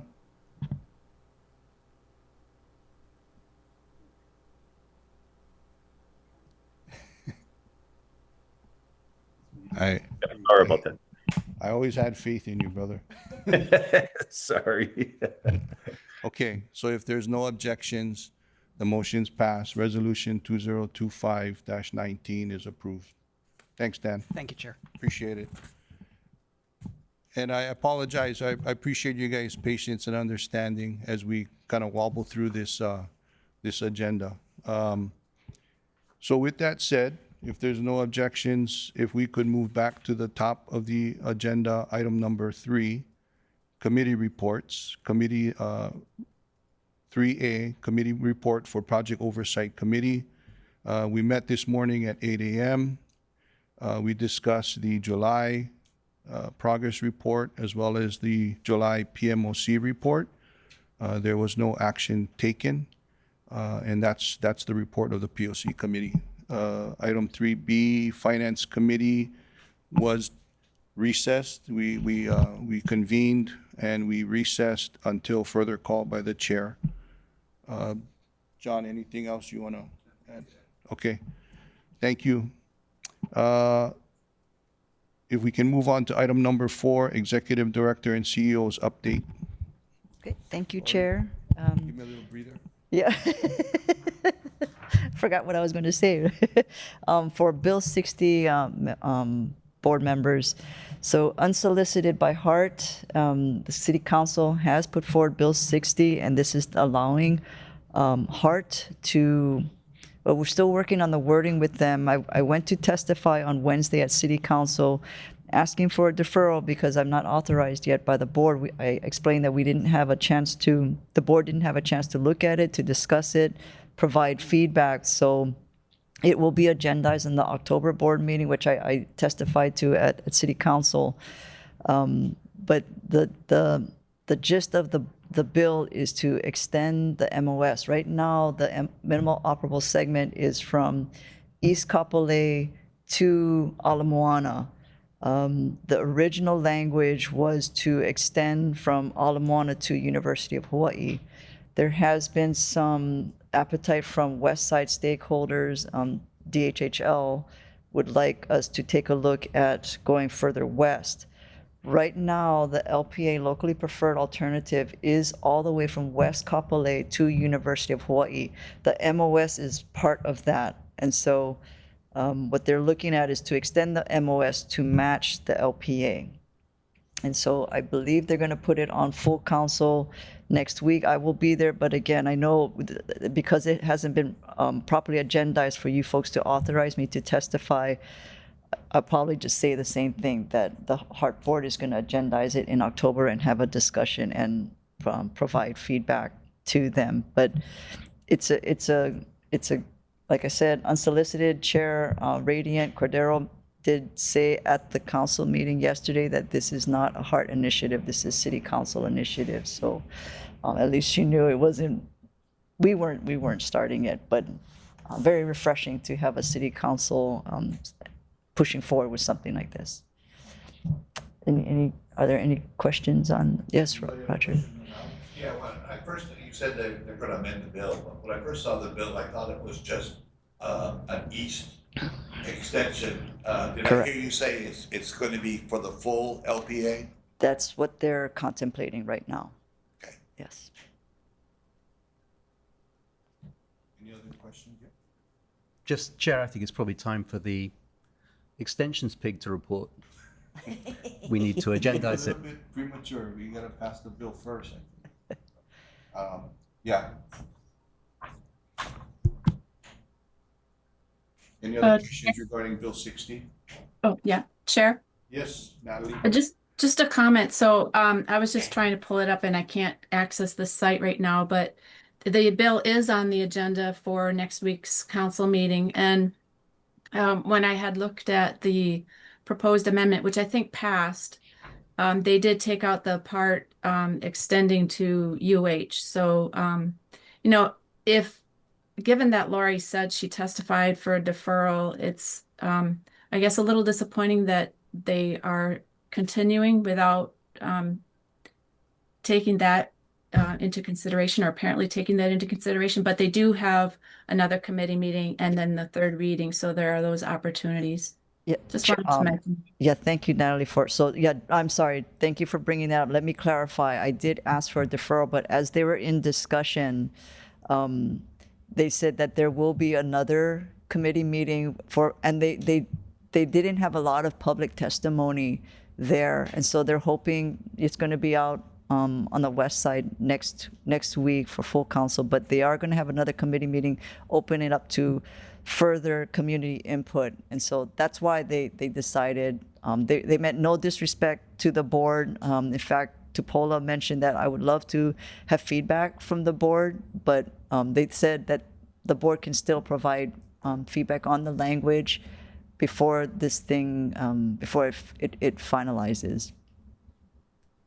Yeah, just to kind of dovetail off of Lori's comments, I did watch the committee hearing, and I think part of the reason why Chair Cordero decided to move it out was because the next full council is in Kapolei, so she wanted to give, I think, that community an opportunity to weigh in on the bill. Knowing that this is only for, I guess, second reading, so it'll come back to her committee for another committee hearing, further discussion with HART and our ability to weigh in, and it gives us some time to meet as a board. I did want to ask, I know this would probably fall under the purview of the Government Affairs Committee, but out of, to save some time, I was wondering if Anthony might be okay with maybe placing this at the full board level just for discussion and what position the board would like to take. But Yeah. we can discuss it.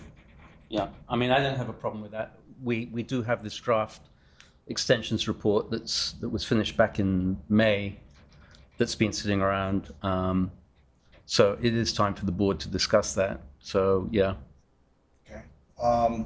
Yeah, so with that said, I guess I just want to make sure that, you know, I think there's a lot of coordination and discussion between the city council. As Lori mentioned, it was not a hard initiative, but there's been a lot of discussion, I guess, or opportunities for us to, for them to consider our viewpoint, I think is what I'm trying to say. So appreciate that. Yes. Any other questions on Bill 60? Just one more comment on that, Chair. So, Lori stated that she wasn't really, I don't want to put words in your mouth, Lori, but I think you said that you weren't authorized to speak on that. That's correct. So, perhaps the board should give her that authority, because I do recall that there were some restrictions on when she can testify. And so if that needs to be clarified, I think that should be done now. I appreciate that, Natalie. Unfortunately, the way it's been agendized today, this is really just a report for me to the board. So the board cannot authorize me because of the way it's been agendized. So I did make that clear to the city council. So the intent is to put it on the October board agenda so you folks can authorize me to testify. Okay, got What it. the Hart board stance Let is. me, Got it. Thank you. so Dan, could I just clarify? I mean, anything that's on the agenda, the board has the prerogative of taking action on, correct? Yeah, you're discussing Bill 60. Yeah, so just to clarify, the board can take action if it chose to on any item that's listed on the agenda. But I think that we should have more discussion after giving the board a chance to look at the actual language and before we take a position on it. And I think that's what was discussed and presented to the city council. So they're fully aware that we're really not gonna take up and take a position until next month. And I think we shouldn't rush this. I think, you guys can, maybe Carolyn can send a copy of the CD1 to all the board members. You guys can take a look at it and we can discuss it, agendize it next month and we can discuss it further. We're not in a rush on this. Yes. It is, I guess, the point I'm trying to make. So I don't see a need to take action on this today. But if we so wanted to, we could. Just for future, I didn't realize. Yeah, generally, as long as the subject is Oh. clear, like the topic of discussion is clear, we don't need to indicate what action the board might Oh, take. okay, thank you. Okay. But we'll be, yeah. Okay. So do you need that authorization now or can you wait? No, we can wait. Yeah. Okay. So maybe for the rest of the items, maybe Lori, if you can we can let Lori finish her report and then we can hold our questions. Oh, till- okay. till Yep. after. Thank you, Chair. So Vance spoke about segment 2. Roger should be sending out invitations to you folks. I believe Mayor is going full force October 15th. We're planning on handing over the system to DTS next week. And, go ahead. Board administrator has the invitations for the board members. Oh, perfect.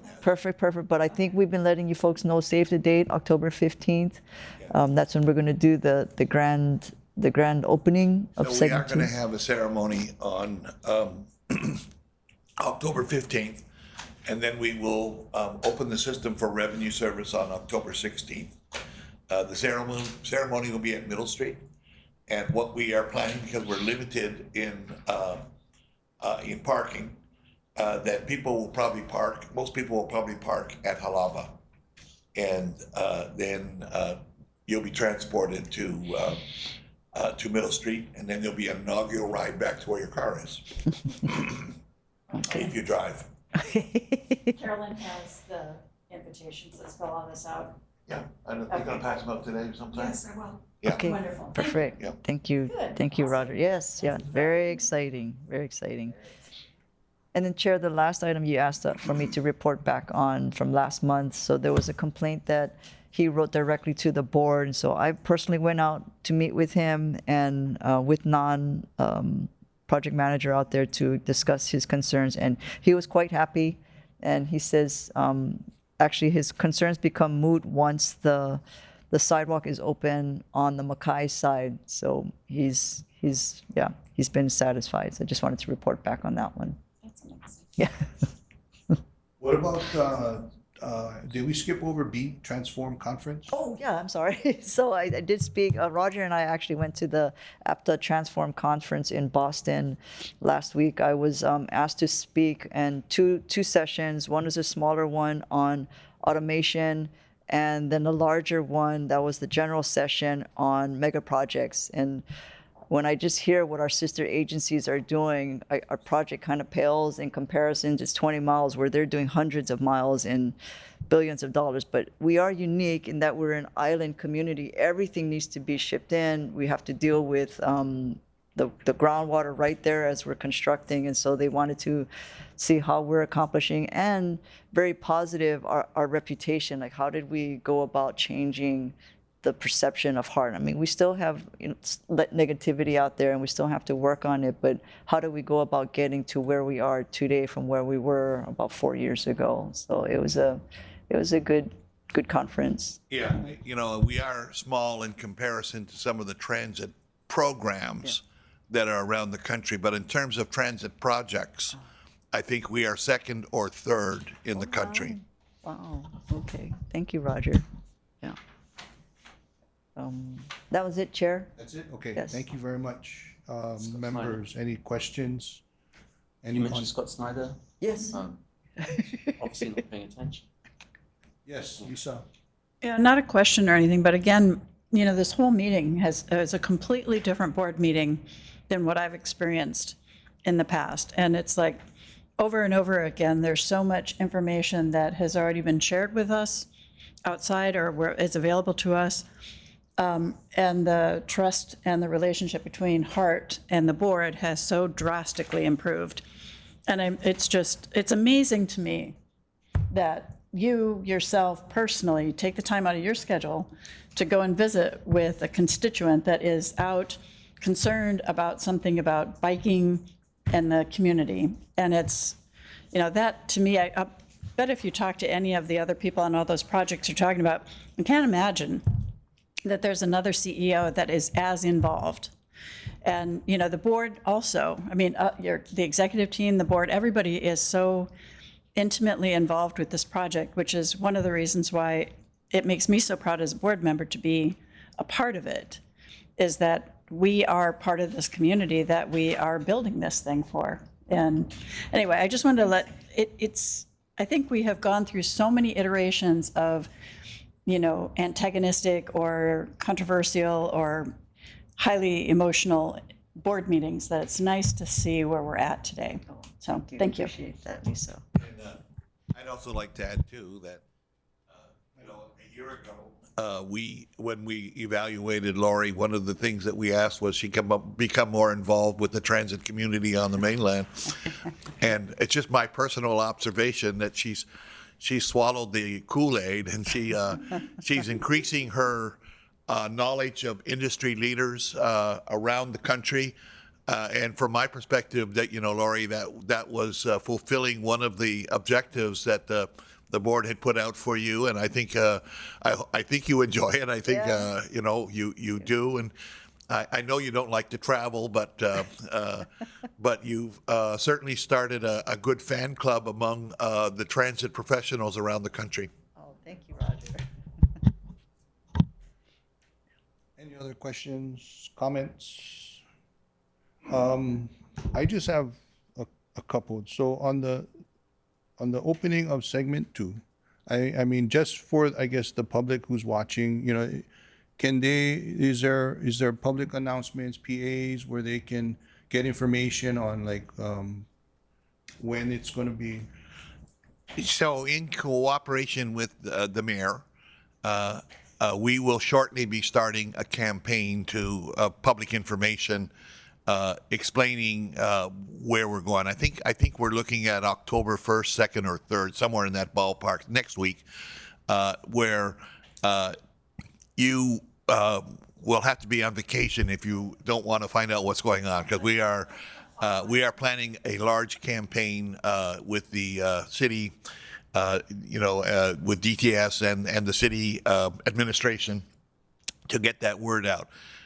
Just for the public's knowledge that are watching right now, you know, we are having the ceremony on the 15th. As I said, we're opening the service, to revenue service on the 16th. And on that weekend, that Saturday and Sunday weekend, we're going to run our entire transit system fare-free. And really, we want to invite all of the residents of Oahu, wherever you live, to have the opportunity to come see the new stations, see how the airport station works if you're going to the airport. And that'll be, hopefully that'll be well received by the public, and we'll get many, many people to come out and get a chance to sample what an excellent service we are providing. So, Chair, what they're going to do, it's not just for the grand opening. It's in general. Skyline, he's trying to change the mindset of people to get out of their cars and ride the train, ride transit. By the way, Roger, I did a presentation to Harbor Court, the residents over there, and one of them said that they are so excited. You're changing W route, so from downtown, it's only 5 stops to the airport. He was just raving about that. Yeah, we're implementing because we're getting closer to town with Skyline right now, and so we're able to do more things with bus connections than we were really able to do at Halava. And we're starting, we have 3 high-grade new services that we're putting in. We're putting in, as Lori said, the W line. That'll be a very rapid, convenient, frequent line that will connect the Lagoon Station to along the Nimitz corridor, along the Ala Moana corridor, all the way to Waikiki. Then we are also starting for our students and faculty and staff.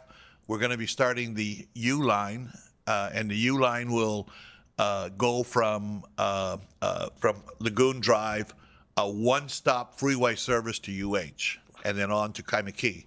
Wow. So that's going to be for all the UH students. We really want you to try. UH students get transit as part of their fee structure anyway.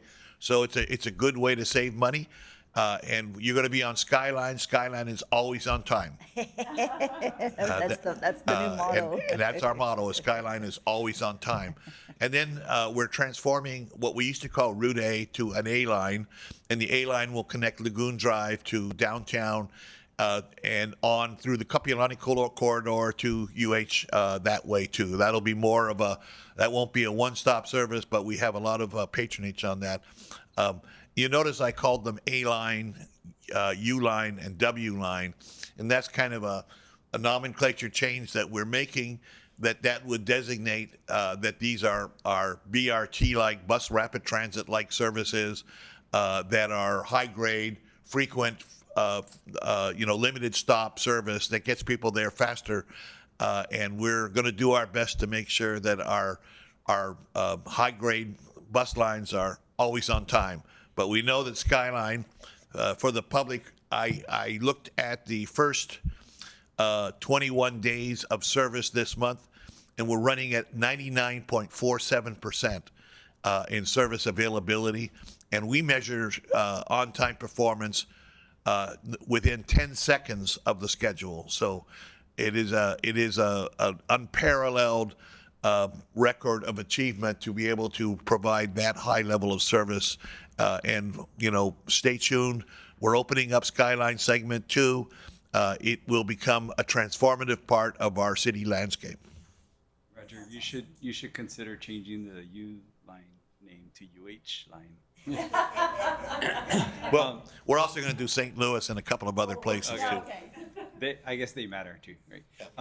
For the record, can you state what the hours of service is currently versus what the hours of service will be when segment 2 goes online? Sure. When we first started, we got a little criticism for this, but our hours of service were 5 a.m. to 7 p.m. Really, 6:30 is really when you look at it. So we're going to be extending our service. We're going to start earlier because we are an early start community. We're going to start at 4 a.m. And we're going to run service until 10:30.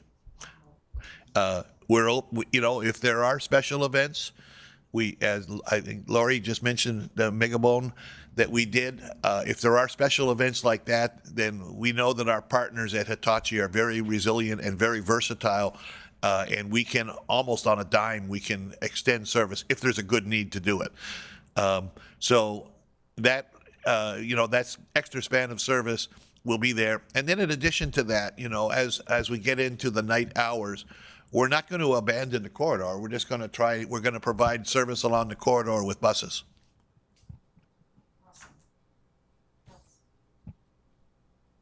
Anthony? Chair, could I just add to both what Roger and Lisa had to say, which is that this project has actually been working very well for the last few years. We have the problems that we have to deal with are basically what I call legacy problems that are inherited from the past. And for several years now, this operation has been going really well. And my big concern is that it's not reflected in the media, at least not in our major newspaper, which continues to use the number of $12 billion to build this project. That's just lazy. That's wrong. That's inaccurate. They should do some fact checking over at the Star Advertiser. It's time for the media to start getting on board and understanding that this project is starting to deliver. Thank you, Chair. That's what I wanted to say. Thanks, Anthony. Any other questions or comments before we move on? I just want to have one, if we can add this to our request list for conferences. Is it possible to get us a list, I guess, working with Carolyn, a list of conferences for next year? Just a list that are related to rail. I want to ask you again about, I have to make a decision next year? today about whether to register for impact. Thank you. And like a brief description of what the conference is about. The early What is registration it going to cover? Okay. If I'm going to go, I should Thank make you. the decision today. I'm just, I think I should. Okay, if there's no other questions or comments on item number I'm an 4, actor guy, but I believe that brings us On to one level, I think. item number 7, should. summary I of don't board think I should requests. waste money if it. Carolyn? It's something useful for the board. Thank you, Chair. So we have 2 requests. One think is you to agendize the topic of Bill 60 on the next agenda for the board meeting. And then the second one is, as you just requested, for a list of transit-related conferences that are happening next year, along with a summary and a description of what they are about. Okay. Thank you. Thank you. Any questions, comments on item number 7? Seeing none. That brings us to item number 8, and that's the recognition of Chair Hanabusa.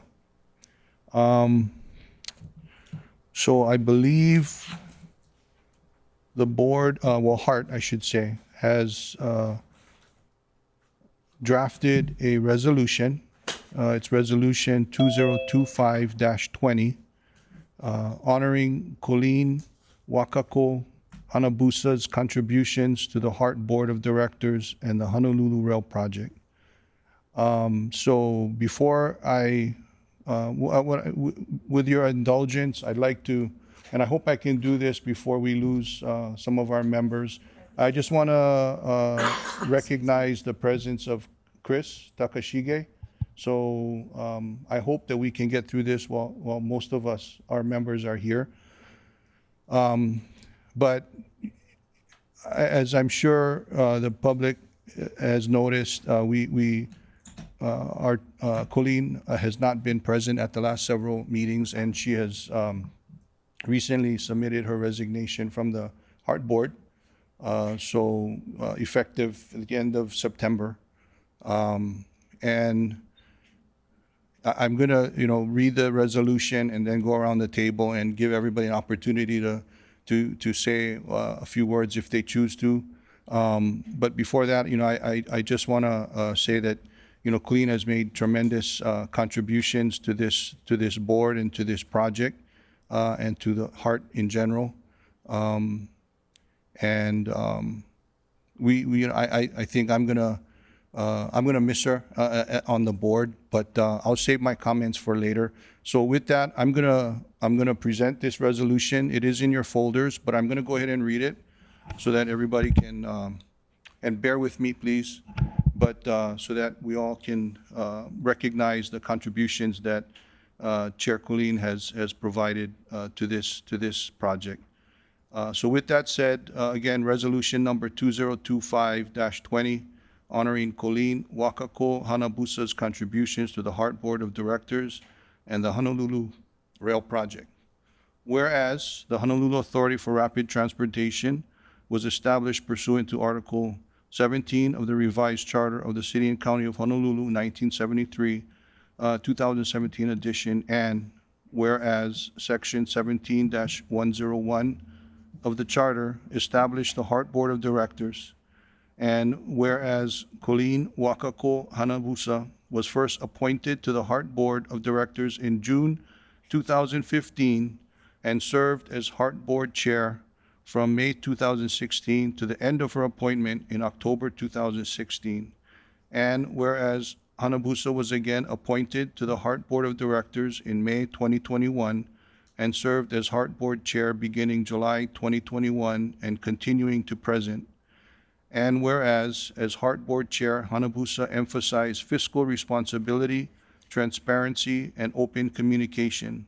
And whereas Hanabusa's advocacy has been instrumental in helping to secure new project funding sources, such as a portion of Oahu's transient accommodation tax authorized by the Honolulu City Council in 2021.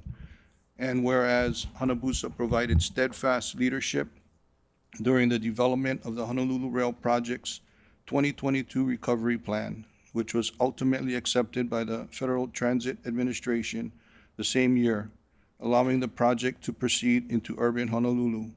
And whereas Hanabusa oversaw the completion of both the initial operating segment from East Kapolei to Aloha Stadium in June 2023 and segment 2 from Aloha Stadium to Middle Street in October 2025.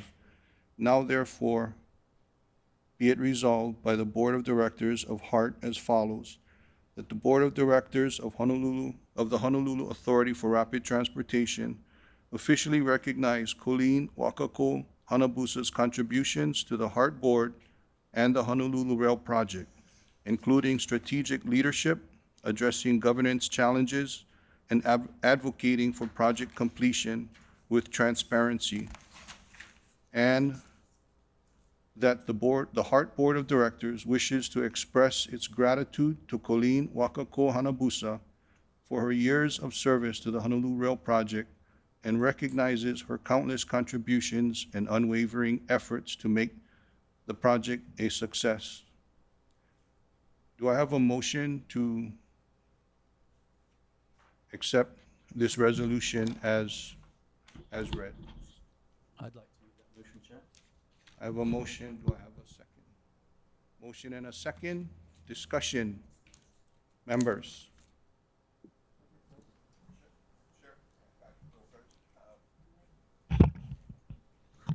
My first meeting with Colleen was not in respect to this project, but it was across the table at an NLRB hearing when she represented the Teamsters Union. And I got to know her pretty well back in the 80s. Later, Colleen was instrumental in reforming the bus system, working with some other elected officials. This was even before she was elected to public office. She's had a history and of supporting public transportation in this community for many, many, many years.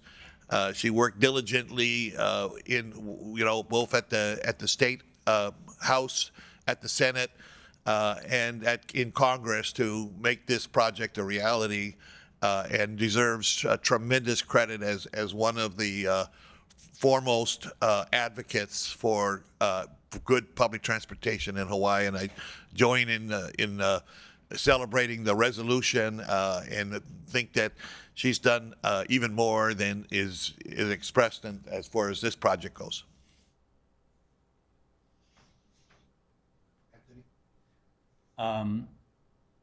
Thanks, Chair. You know, being a politician in this country is very difficult. As an elected official, you're essentially constantly under attack. And people just judge you by what they see in the media and in public. And I'm as guilty of that as anybody. And in fact, when I first joined this board, I told Colleen that if I had been on the board at the time, I wouldn't have voted for her for chair. I had that negative of an impression of her just from the media. I'd never met her.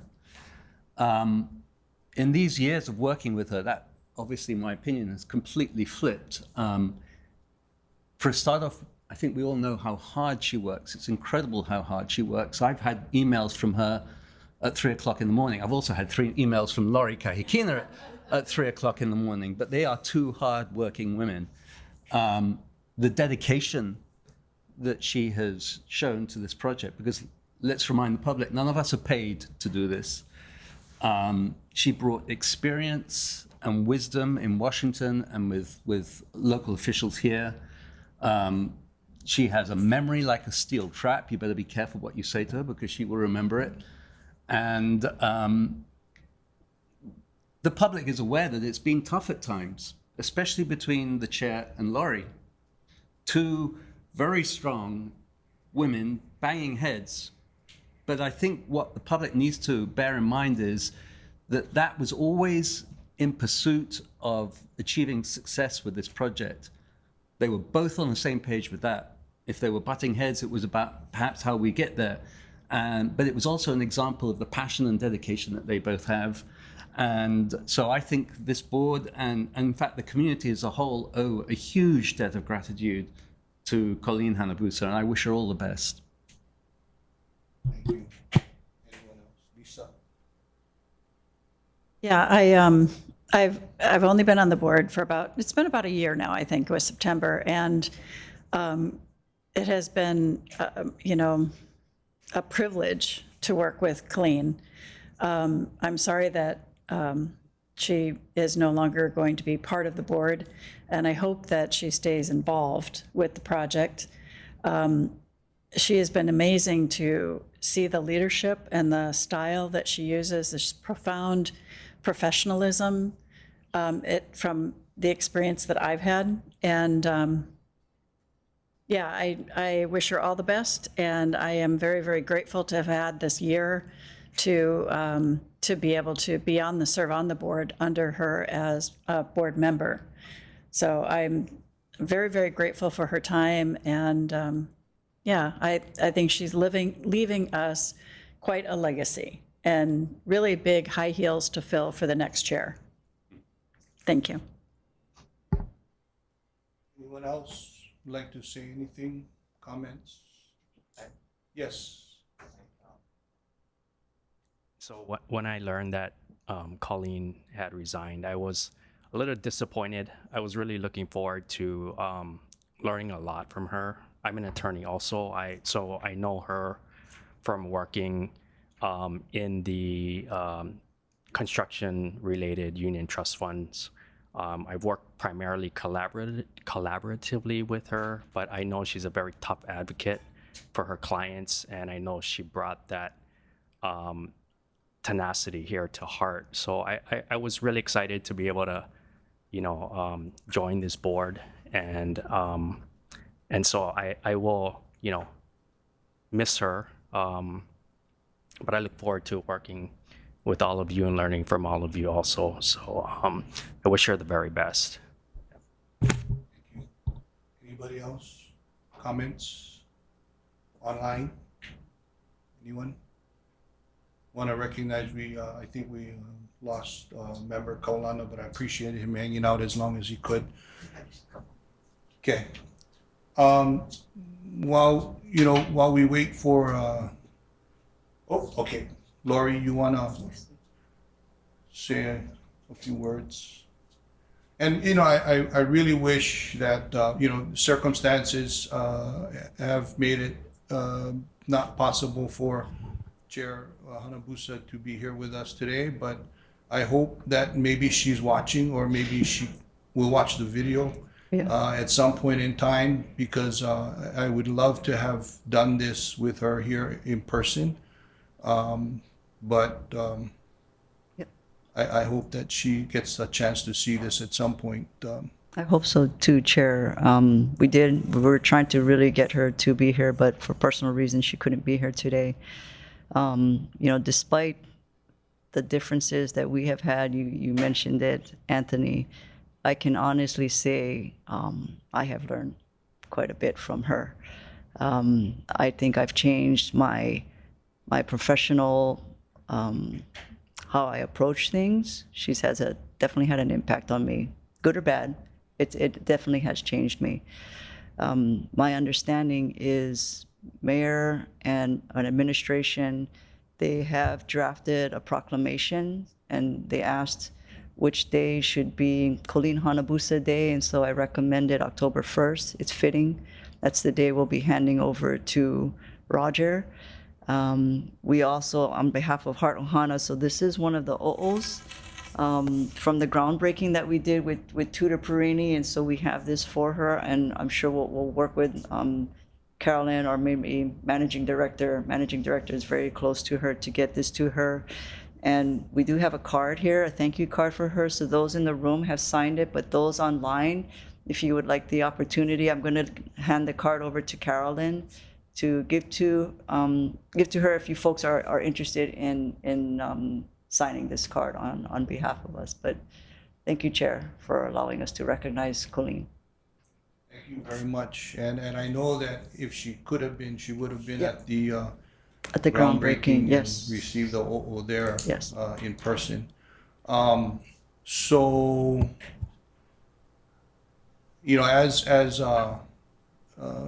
CEO Kaikina mentioned, the mayor is going to be presenting a proclamation, and I know the city council has prepared a certificate honoring the contributions of Chair Hanabusa to this project. But, you know, not only to this project, but to the community. I've known Colleen since, you know, I got involved in state politics back in 1998, and I think she was first elected to state senate in that same year. I served in the House, she served in the Senate, and I always knew her to be firm. And tough. And you know, I've told her this before, so I believe she knows this. You know, I have a lot of respect for her. I know that we've had maybe some differences of opinions in the past, but you know, I mean, this is a very transparent board. It's a public board, and I firmly believe, and I've shared this with her as well in our discussions, that you know, sometimes disagreeing is not a bad thing. It's a good thing. It gives opportunities for growth, and I think I can speak for myself. I have definitely grown in the years that I've known Chair Hanabusa. She's challenged me to you know, justify my opinions, and I welcome that, and I think we're all, and I think this project in general, although that there have been a lot of challenges along the way, I think it's what we owe to the project and what we owe to the community and to the taxpayers, and I think Chair Hanabusa helped to facilitate and force us to be better and to make those kinds of justifications if we didn't necessarily see eye to eye on certain issues. So I'm like Jared has mentioned, and I'm gonna definitely miss her on the board, but you know, I'm sure I'll get to maybe go to lunch with her a little bit more often now that she's gonna have some time to do so. But I definitely want to echo all the words that you guys have said. And wish Chair Hanabusa well, you know, going forward. And I'm glad that we're taking time to recognize the contributions that she's made to this project properly. Yeah. So is there anybody else before we I guess take a vote to approve this resolution?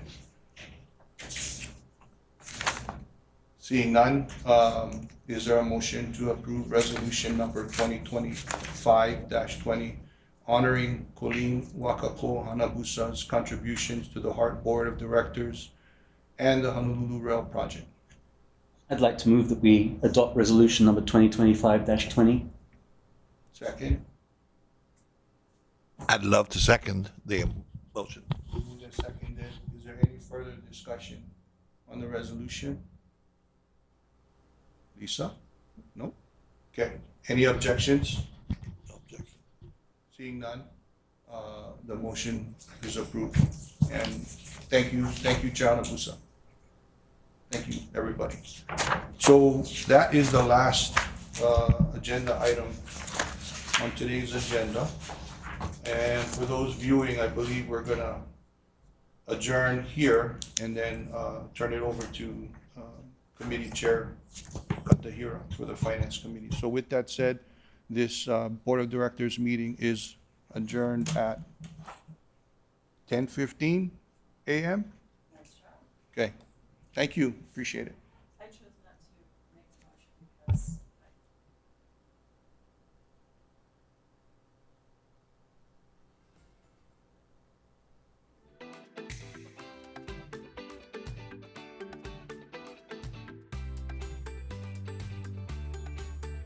Okay, good morning. It is Friday, September 26th, and we're reconvening Finance Committee meeting. It is now 10:27. We recessed at 8:45 in favor of the board discussion. So moving, no, I'm sorry, I have to ask for public testimony. Are there any members in the public or in the audience who would like to provide testimony on any of the items listed on the Finance Committee agenda? Hearing none, seeing none, let's move on to agenda item number 3, which is the FY27 capital and operating budgets.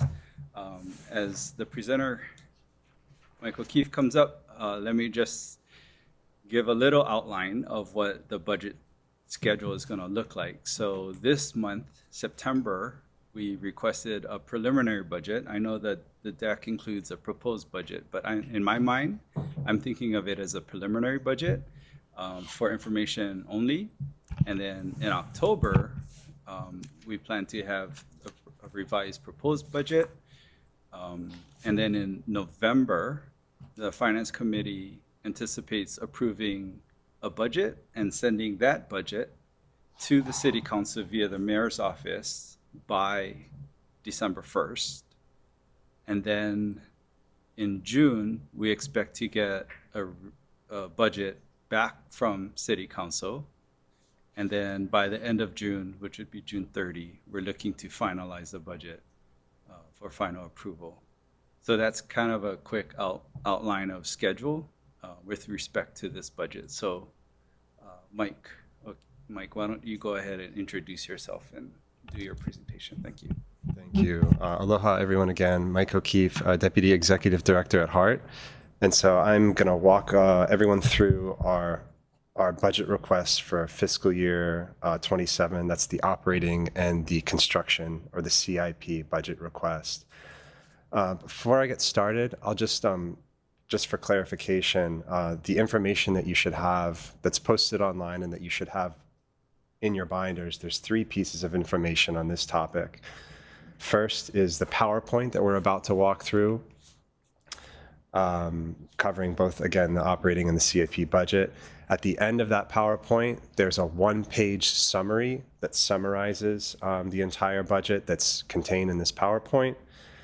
And then the third document that comes after that is our 6-year CIP spend forecast. So those are the 3 documents that kind of comprise our fiscal year 27 request.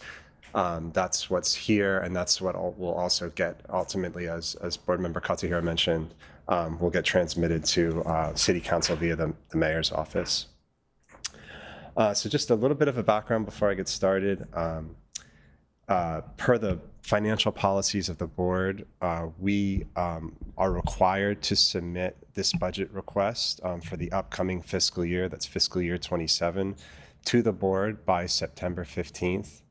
This is the first draft of that budget request. And ultimately, as I just mentioned, it goes to the mayor and the city council. So we basically use that time between now and then to adjust the request, including receiving input from the board on what the board would like to see in the budget as well. I'll note that we do plan on fine-tuning mainly the operating budget portion of this request over the next month or so. And the reason that we're going to fine-tune the request is that some of the information, some of the requests that we're going to make in 27 are driven in part by actual expenditures from fiscal year 25, and we're still in the process of truing up our fiscal year 25 expenditures. So as those expenditures get trued up and we finalize those numbers, we're going to fine-tune our fiscal year 27 request. But for now, as you will see, the fiscal year 27 request pretty closely follows the fiscal year 26 approved budgets with some small escalation in certain items. Yeah, so maybe what I'll do right now is just jump into the PowerPoint here, and you see the first page on the first slide here. So this is just a high-level summary information. I won't read this word for word, but I'll note that the total operating budget request for 27 is $177 million, a little over $177 million. And then right below that, the CIP budget request for 27 is almost $891 million. So right below that, included, or what's comprises the CIP budget request, there's really 5 projects in that request. There's 3 new projects, which is what you see under the bullet new contracts. That's Park and Ride Lots construction, Pearl Highlands Transit Center and H2 access ramp, and the Waipahu Station Makai entrance. Then the other 2 projects that you see in the bullet below that, the continued capital projects from prior years, those are existing contracts or existing agreements that will just receive additional funding in our fiscal year 27 capital budget request. That's the CCGS contract, segment 3 contract, and then a capital allocation of HART project management costs. Next slide, please. Okay, so operating budget summary. The total budget, again, of $177.6 million represents an increase of about $2.8 million over last year's budget, over the fiscal year 26 budget. Primarily, as I'll cover in a few slides after this, that $2.8 million is primarily a result of debt service costs and borrowing fee increases. 172 million of the budget, or 97%, is comprised of debt service. So the biggest part of our budget is debt service. 135 million in principal payments on outstanding bonds. That's a slight increase over last year. 33.8 million in interest payment on debt. That's a slight decrease from last year. We're also, so the next item is a 1.1 million in TECP. That's tax exempt commercial paper payments on interest.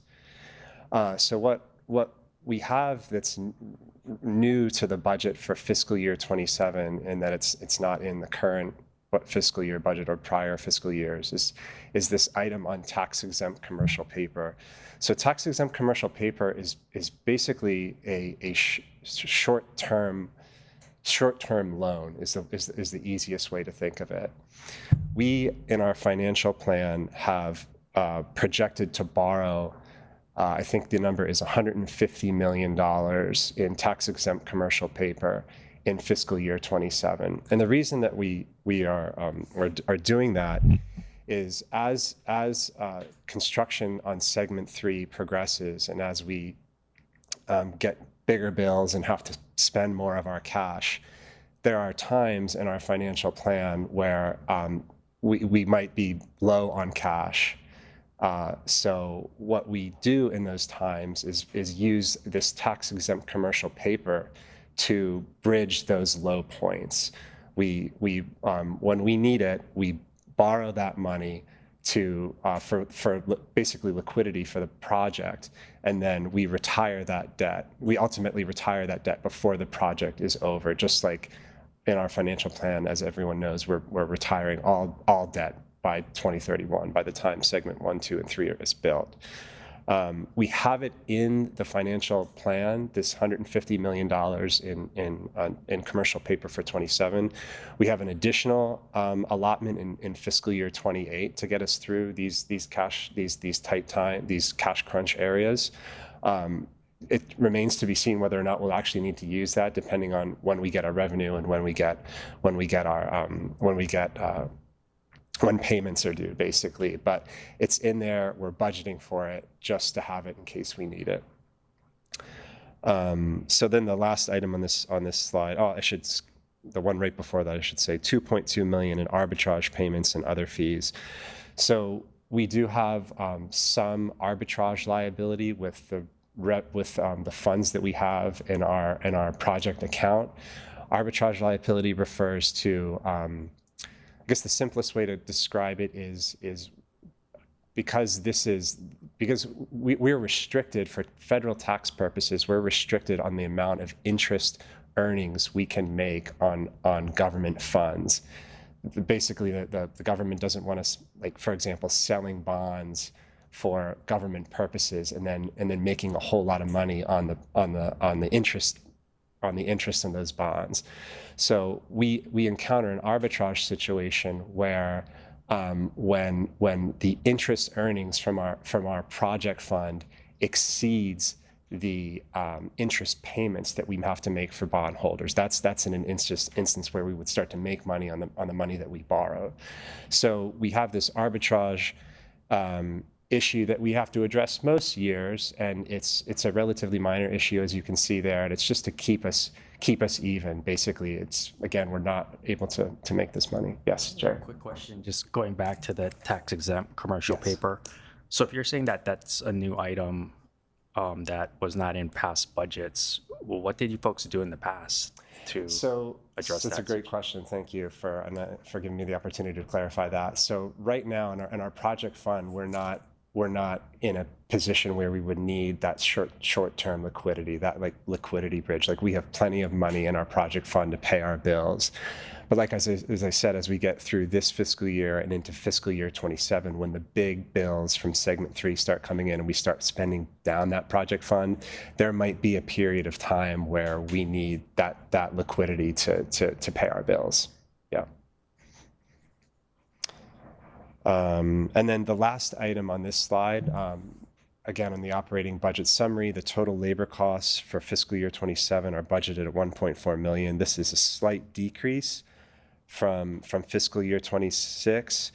And the reason for that decrease is primarily related to temporary hazard pay that we had related to the COVID pandemic. In fiscal year 26, HART and all city departments were asked to budget money in labor to pay for the settlement of a grievance related to temporary hazard pay that was brought by the unions. And so that issue is still being worked out, but the money was budgeted in 26. It's there, and it's a one-time expense that we won't have to incur again in 27. And that's the reason for the decrease that came out of the budget. Next slide. So continuation on the operating budget summary. This has to do with the position count in HART. We are budgeting for fiscal year 27, 72 positions. Same as the 26 budget amount. Actual headcount as of a couple weeks ago, actual filled positions is 45. So that means we plan to fill 27 positions in fiscal year 27. And just to note that HART total has authorized 98 total positions in the organization. And then the budgeted positions are allocated to operating costs and the operating budget and capital budget accordingly. It's based on the amount of expense and the amount of work that staff does. So you could see that there's of the 72 positions, and I realize that there's a math error there, but 72 positions, 6.5 of those positions or the equivalent of 6.5 positions are assigned to operating costs, and 65.5 rather will be being paid for from the capital budget. On those numbers, are those solely city workers on the capital side and the operating side? Or are Correct. they both common? Do you have embedded staff in that number too? These are all city workers. Okay, so Yes. then you do have use of consultants to help you augment the staff. Correct. Those are shown as current expense? Those are covered under the CIP budget in the project management section. Okay. Yeah. And we'll cover that in a couple of slides too, Roger. Yeah. Next slide, please. Okay, operating budget summary. This is kind of an overall summary of the operating budget, and there's a breakdown on subsequent pages, so I'll just go through high level real quick. Labor costs, 26 to 27, you can see a slight decrease there, which I partially explained on the last slide related to the temporary hazard pay payment. Current expenses, slight increase. And as I mentioned at the onset, some of our current expenses, we're going to refine this budget over the next month or so. Some of the current expense is just an escalation, is a small escalation from our 26 request to 27. Some of it is based on actual expenses that we anticipate needing to make in 27.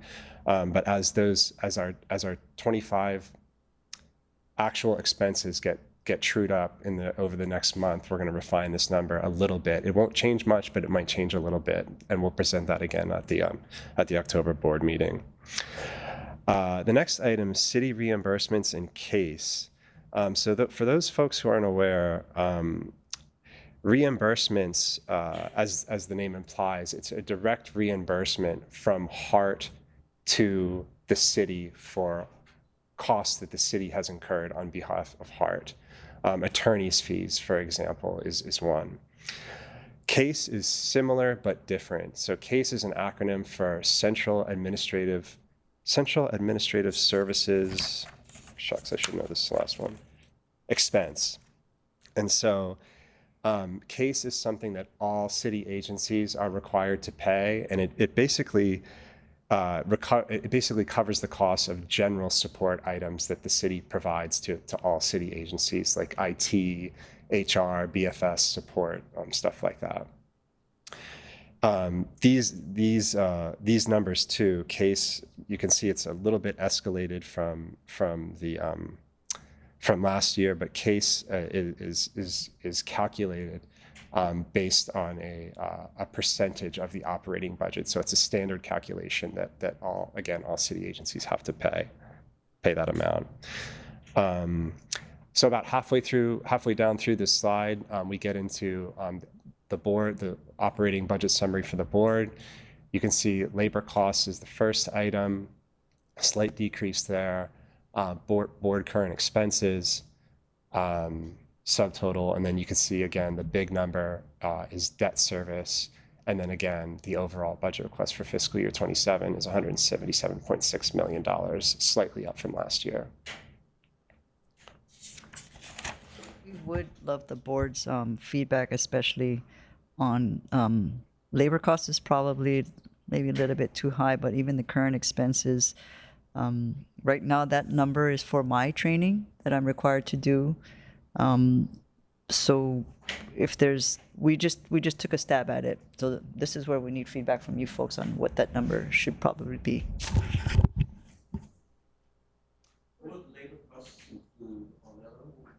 What is it that makes? Right now, it's just the executive officer and if there's additional staff that's needed, so. I'm sorry. If I may speak. Okay. So the PR firm that helps us with board type things. That's covered by HART. Okay. Which you folks are welcome to, yeah. Yeah, I mean, a lot of this, I think because we're right at the very beginning, I was going to have a number of questions for Mike, but part of it would be where we're at today And also where those attendance to shows, where that gets allocated or put. Attendance to the conferences. It would be Conferences in by here. board members. It would be in here, in In the your current expenses. current expenses. Yes, Okay. correct. All right. And this is a really good question, Lisa. So that I mentioned that there's 3 documents in here, one being the PowerPoint, the second being kind of a summary sheet. The summary sheet actually contains a more detailed breakdown of the items that are in the board budget. Yeah. Jumping ahead as well. Yep, and just to reiterate, the questions are definitely welcome here, but as a reminder, this is a preliminary presentation of the information, and then next month is a proposed budget, which should be pretty close to final at that time. And then, so we as a board and as a committee, we have more time between now and then to do a deeper dive in the numbers and ask more questions, but questions here are welcome as well. Great. So I think we can go to the next slide. Oh, there we go.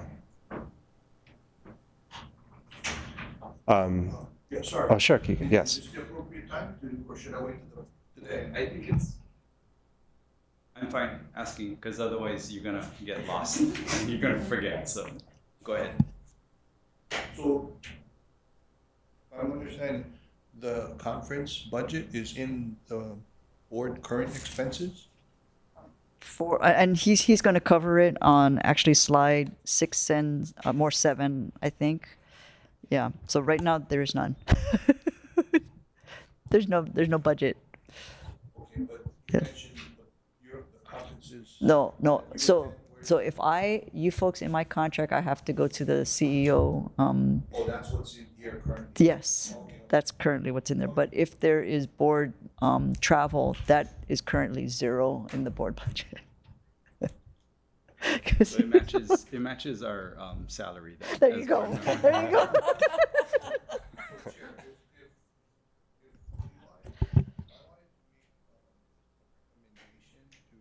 Include something in the proposed budget, when would that be appropriate? I think go for it now, then that way we can see it in the next iteration. So, I think, what I'm thinking, and of course, but I know that there have been conferences in the past, and there really hasn't been a lot of board participation in some of these conferences. And I think some of these conferences could be very helpful to the board.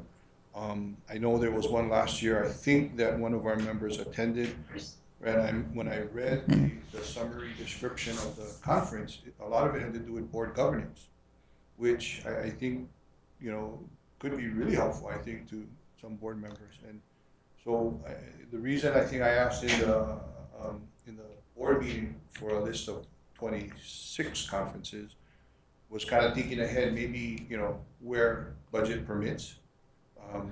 If we could include some monies in the budget for conferences, for members, for educational advancement and whatnot. Maybe at some point we could even, a board member can tag along with you at a conference. Sure. Yeah.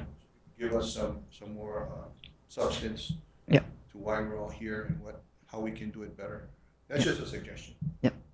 And I'm not sure what the number would be, but. So each travel is maybe about 7,000. Each trip from, I think, if that's what was Chris's? Was Chris's about 7,000 or is that too Slightly high? less than that, Seven but highs? yeah, Okay. but close. Okay. Yeah. For me, it's about 4,500 or so. Okay. And I think we had budget for FY26. No. for No, conferences. no, we took it from another line item. Oh. Yeah. So, Jared, something to consider. Good suggestion. Just as an illustration, I've actually been grappling with this because the board is authorizing me to go to the Impact Conference. And I asked Roger like an hour ago, should I really go? Because it's money and we're watching every penny we spend. Right. Yeah. And I said, will I be bringing back anything useful? Mm. Roger and his infinite wisdom said that I should go. Are you sure Impact is the one? Well, I said I go to the transit conference. Yeah, maybe. Impact is Transit. more of a TOD type Yeah, which is not our Kuleana. conference. Yeah. It's the integration of transit and development together. That's really what Impact looks for. It's a strategic thing, but I think, I went to one. I didn't go to any others. well, I think, Chair, we have to be very careful about how much travel we do on the public government, so that's why I'm being in two minds about it, even though the board has authorized it. And I'm actually thinking from what you just said, Laurie, that maybe I should just forego this one. Yeah. Because I only want to go to conferences where I can bring Yeah. something useful back to the board as a project. Yeah, true. And I think in my past experience, I'm new to Heart Board, but in my past experience on other boards, you know, attending conferences, the knowledge gained outweighs the cost of the conference itself. And we're just talking about true expenses here. It's not labor. I mean, our labor is zero regardless. But if we can invest in ourselves to be better board members and to do better with Heart and the community service that we provide, I think that's all good investment. So something that me personally, I would be very open to. And my nephew John was a board member on Impact. He's subsequently, he no longer is, but Kevin Auger from the city's Department of Housing and Land Development is now a board member. And there is an active group, Move Oahu Forward, is well represented at Impact conferences. So maybe, Chair, one thing that we might want to consider is once we get a list of conferences and descriptions of what maybe we can identify some conferences that might be helpful and then put together a rough. Absolutely. Yeah. And maybe that could be a discussion we have at the full board meeting. And then this committee is only responsible for carrying the expenses of said meetings. Yep. Right on. Okay, thank you. Okay, yeah, there we go, thanks. Next slide, so this is a little bit of a deeper dive into labor costs. Again, the top half of this slide is Heart, and then the bottom half is the board of directors. And again, I won't go through every single item, but you can see for the top half, slight increases, kind of inflationary increases from last year.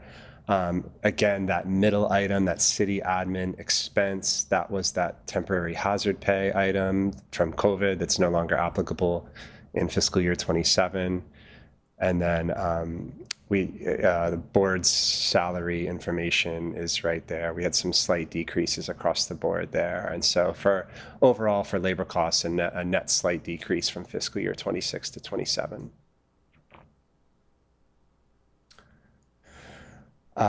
Some more details on the current expense now. And again, top half Heart, bottom half board of directors. And this is that detail about a little bit more detail about what's included in the board's budget on the bottom half. But starting with the top half, you can see again, fiscal 26 to 27.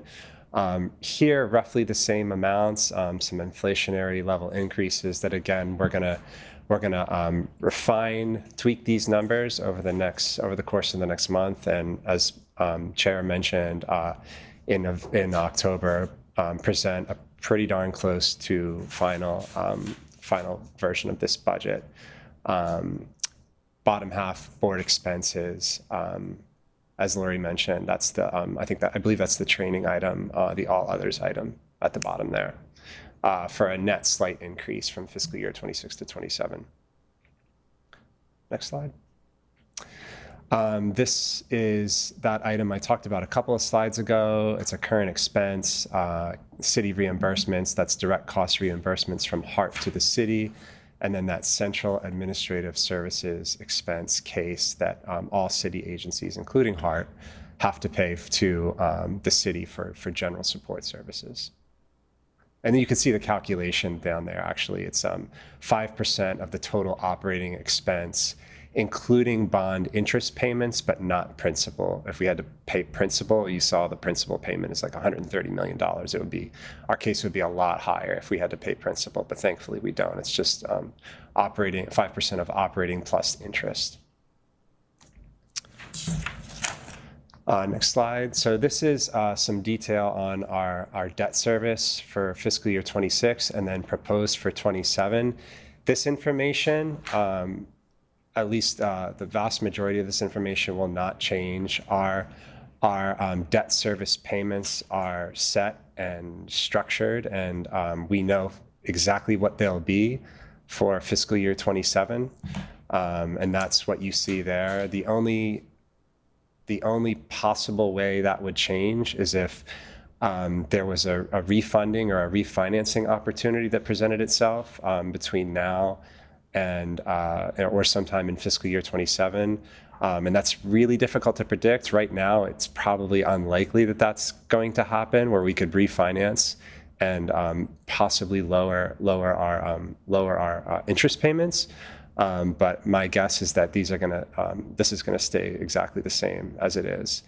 And then lastly, again, there's commercial paper and other BFS fees. So that's interest payments, anticipated interest payments on the commercial paper that we project to borrow, as well as arbitrage and other couple of minor fees associated with maintaining our debt service.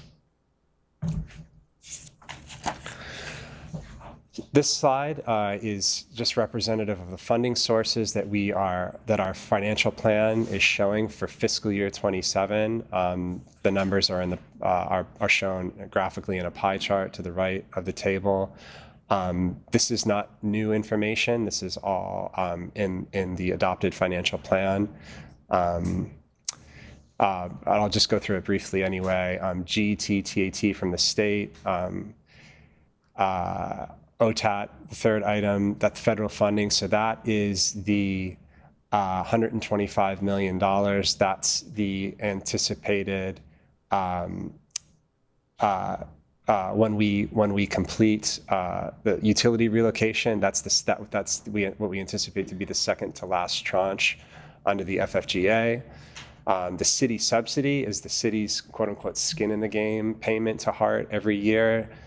City sells GO bonds every year, and as part of that transaction, they earmark $10 million from that transaction to HART, so that's what that is. And then we're not projecting to sell any GO bonds for the project, but then the next item is that tax-exempt commercial paper. That's that short-term financing instrument. Again, projecting, we're showing in the financial plan right now that we're going to issue $150 million in TECP. Again, that's to be determined. It depends on the cash situation at that time. I should clarify too that we have a TECP, a commercial paper dealer agreement in place already. So in the event that we do need to borrow that commercial paper, it's something that can be done very quickly in a matter of like a week or two. So it's yes. Is that like a line of credit? It's essentially a line of credit, yeah. And to what amount is that line of credit at though? Is there a fixed amount? So HART is authorized for $350 million. 350. Yeah, yeah. So, if I may, Chair, I'm not a member of your committee actually, but on the subject of TCP, this is one of the things that Chair Hanabusa, she used to beat up Rick Keene about using TCP versus bonds.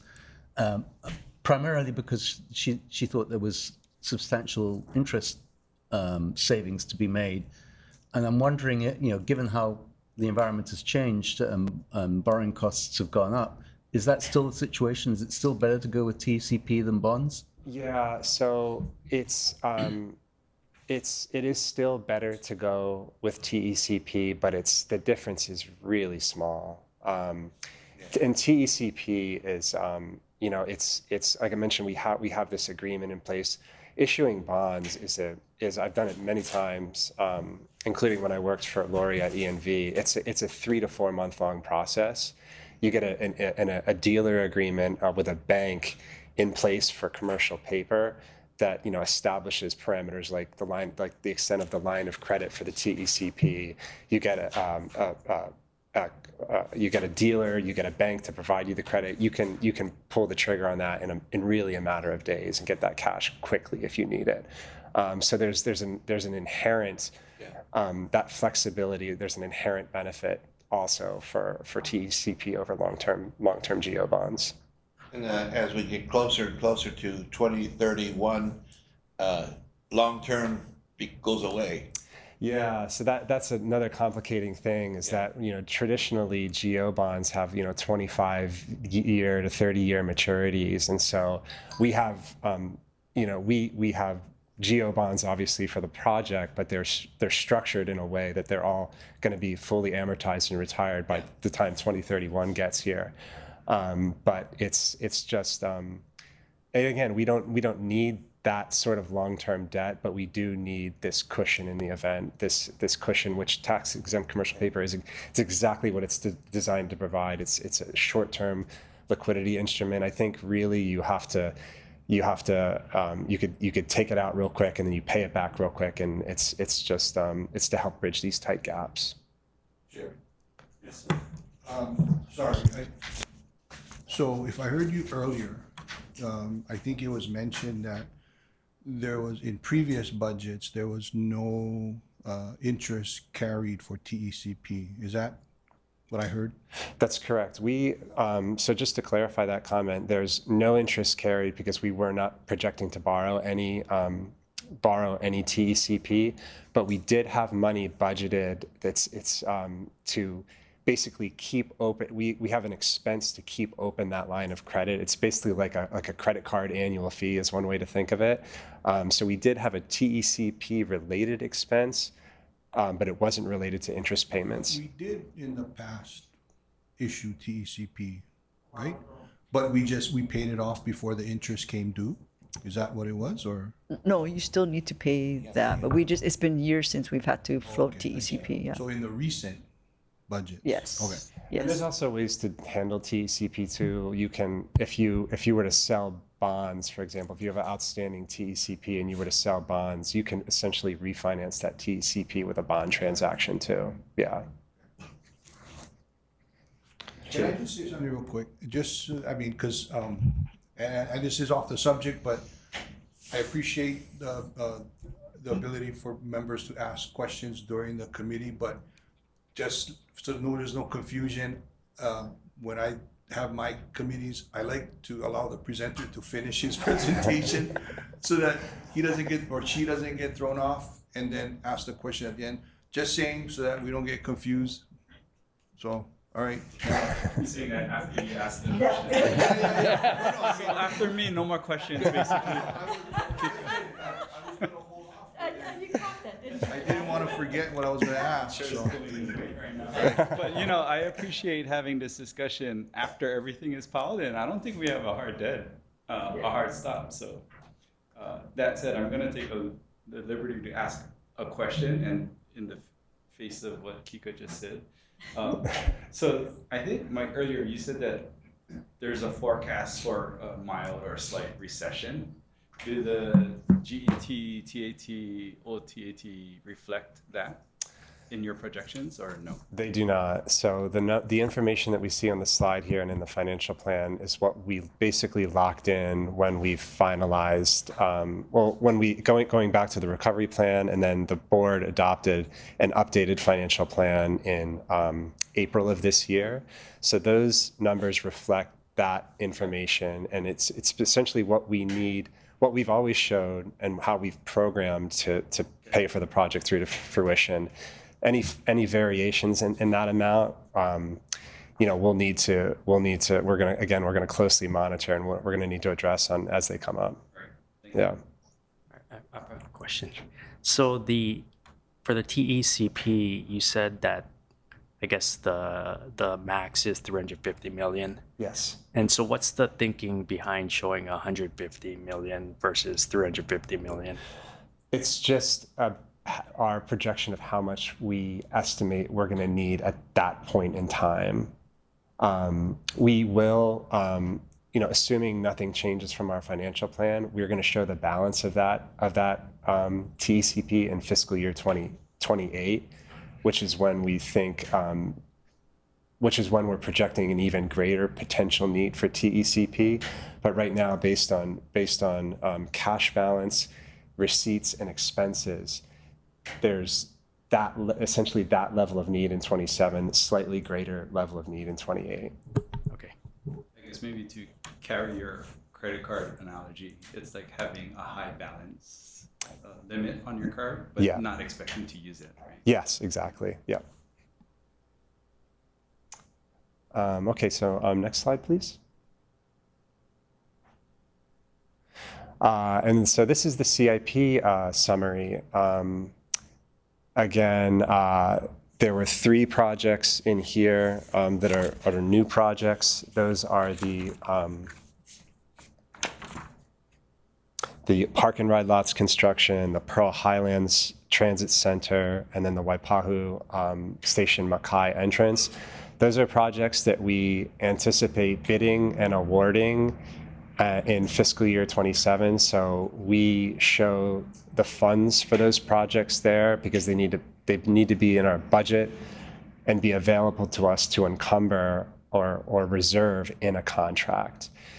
The other 2 items, the very first item, CCGS and then the last item, Hart Project Management costs, those are all associated with existing contracts, existing CIP contracts that are funded from our CIP budget, but that we're just planning to add more money to in fiscal year 27. And then the very last slide, again, is just a very high-level projection of our budget. Position count, 72, $177.6 million operating request, $891 million CIP request. And that concludes the budget PowerPoint presentation. Yes. I was going to ask this during the CIP portion, but I figured I'd hold my questions till after you were done.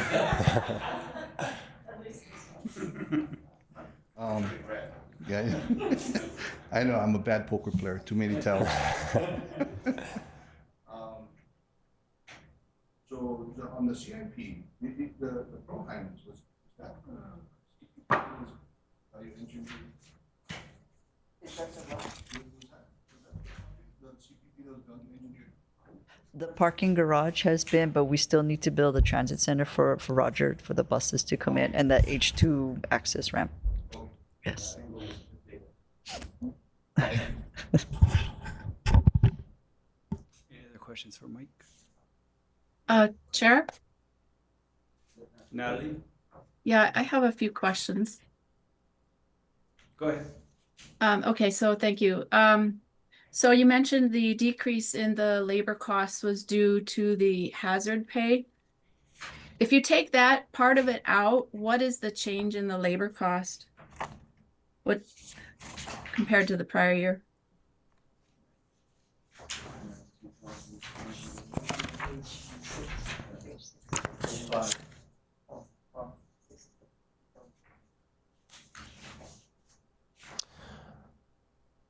Yeah, thanks, Natalie. So the detail is on slide 6. That's back up on the screen, and you could see the breakout there. It's not much once you take out the difference is not much once you take out the THP information. There's some slight increases in salary and in associated OPEB and fringe benefits for salaries.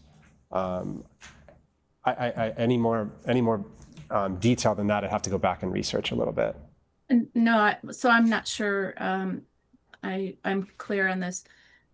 I thought in the labor costs, you said there was a decrease due to the hazard pay. Yes. And so if I look at slide 5, total labor costs for the current fiscal year is about $1,065,000, and that carries to the next slide. So I don't see where there's a difference. There's no delineation of the hazard pay. So what I'm asking is, so we could quickly add it up, Natalie. If you look at slide 6, the first 3 rows. I am looking at slide 6. 488, 943 plus 260 plus 200. So you get that total, and if you add the total 496, 271, 205, that will be the true difference between 26 and 27. Okay, so maybe I misunderstood. When was the hazard pay put in the budget? What fiscal year? Last year, 26. Oh, 20. Okay, so for the current fiscal year. But the current fiscal year, there's no hazard pay. No, I'm sorry. Yeah, no. Yeah, sorry, the it is- cur- it is Wait, current wait, fiscal wait. Oh, Sorry. Let's back up. Still in 26. So the Proposed city and budget Hart does were not. both mandated to pay hazard pay. What fiscal year was that hazard pay in the budget for? Fiscal year 26. So the current fiscal year. The fiscal year we're currently in. Okay, Yeah. so So if you do the math, so No, wait. FY 26, if you just take out the hazard pay, the total is 949,919, and then you can compare it to 973,430 where are you getting the on a line? slide 6. First 3 lines of slide 6. So you I have don't- the salaries, fringe benefits, and OPEB. So for FY 26, that total is 949,919. And then if you look at FY 27, the subtotal, the bold, is 973,430. Oh, okay, yeah, so I Oh, I I'm don't sorry. see anything, on this slide that says hazard pay. Okay, city admin expense estimate, because we didn't want to put the word hazard pay in there last year. City Oh. administration asked us specifically not to put that. So we had to put Okay. something there. So city Okay. administrative expense, sorry. Okay, that's where I was. That's the problem, that was sorry. what I was missing. Okay. Yeah. So got it. Okay. Thank you for that. Okay. I'm like, I don't see it on here. I'm sorry. I'm looking at it. Yeah. I don't see it. But anyway, We I weren't have a hiding few it. more. I just asked not to use that title. Yeah, that is confusing, Okay. but I got it now. Okay, thank you. Okay, sorry, Natalie. So, with respect to the board salaries, that's just one position, correct? It's one plus maybe one more at the lower level, like a Okay. clerk or something. Okay. All right. With respect to, okay, so the case. So, Lori knows this, and Mike, you might be familiar, that a few years ago, the Hart moved a lot of its labor costs from the operating budget to the CIP, and I had always felt that it should be all CIP, but it We wasn't, agree. and it's not. Yeah, I know you and I agree on this. But I found it interesting that the case it covers the interest expense on bonds, but it doesn't cover any principal. So if I'm understanding this correctly, what that means is that anything that's in those labor costs that are in CIP are essentially not being considered for the case reimbursement. Am I understanding That is correct. And that was negotiations that Rick and I had with, we were at a stalemate with BFS, so we had to bring in the managing director. We did not think it was fair that you charge case on principal. It's the same amount of work that you have to write that check on behalf of Hart to pay principal versus interest. And I don't think even ENV pays case on principal. So managing director agreed that we are only to pay case on the interest. Okay, good. That's good to know. Thank you for that clarification. Yep. Okay, so let's see, my next question.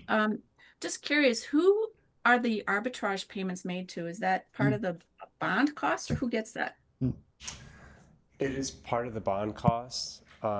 They're made to, the name of the company is escaping me right now. No, that's okay. I just wanted to clarify. So it's just part of the, whomever gets basically those fees and stuff would also get these arbitrage payments, I'm guessing. Is that Right, correct? and those arbitrage payments are made on our behalf to the federal government to address that tax liability. Okay, thank you. Yeah, okay, that's good to know. So right now you folks have 98 positions needed, and when Lori came on board, a lot of positions were cut, staff was cut, people were like outraged. I thought it was a good thing. And then the statement was that, you know, for the last part of the project that you would need to beef up staff. So I'm just wondering, you know, since we are already into that CCGS design phase and, you know, getting ready to really start a lot of work, do you anticipate that the full authorized positions will be needed? That's fair. No, that's fair. We could actually look at streamlining even more. We were at 135, we brought it down to 98, and I would be comfortable to streamline even further at where we're at from 98 right now. The goal is always to replace our consultants with the city staff. But yeah, and I know 72 is aggressive. When we've been struggling, we're at 45. We make headway. We hire 5 people, and then 2 or 3 leave for various reasons. But yes, we could bring that number down. Okay, I was just curious. So it's something to think about. Yes. Then with respect to the Pearl Highlands Garage, which is not in this budget, but it is seen as a critical component of the rail project in general for some people. And so I was just wondering, Lori, if you would remind the public why this was removed from the current project and why those estimated costs have been so high, because I think there's some misunderstanding out there in the public about what that project would entail. Yes, so the Pearl Highlands Parking Garage estimated, this was many years ago, so the number's going to be even higher now. It was $330 million, and that was an independent ICE that Hart did, but we also, when we were out at the P3, the numbers that came in mirrored our numbers. $330 million for 1,600 stalls, and that comes out to 200, yeah, thank you, Roger. I want to say 206,000 per stall. And when we talked to Stanford Carr at the time, he said he could build in downtown Honolulu 45,000 per stall. And the reason for the high number was that soft substrate underneath the Pearl Highlands station. It is basically a stream over there. And so to get to the hard ground, that's what was, and to put a heavy parking garage above that, that's what drove up the cost. We have not abandoned the Central Oahu and North Shore residents. We do know we need to find a solution for them. In fact, Senator Donovan De La Cruz, what was that? Yes, yes. Anthony's been very public about that. Do an extension to Waipio, Mililani. SB 934, Senator Donovan De La Cruz, actually by January 1st, Hart is required to submit a report to him on basically kind of like this. How are we going to address the Central Oahu people since we have eliminated that parking garage? But that was the main reason we needed that money and FTA approved to get further into downtown instead of using that money to build the parking garage. And I understand DTS actually has some projects. I think Park and Rides, they are built. Roger, you're building what Park and Rides in, is it Waipio or Mililani? We are looking at Mililani. Okay. We have a park and ride there. Oh, okay, okay. And we are looking at expanding it. Oh, okay. Perfect. Thank you. Okay, yeah, thank you. Natalie, So, sorry to interrupt, Natalie.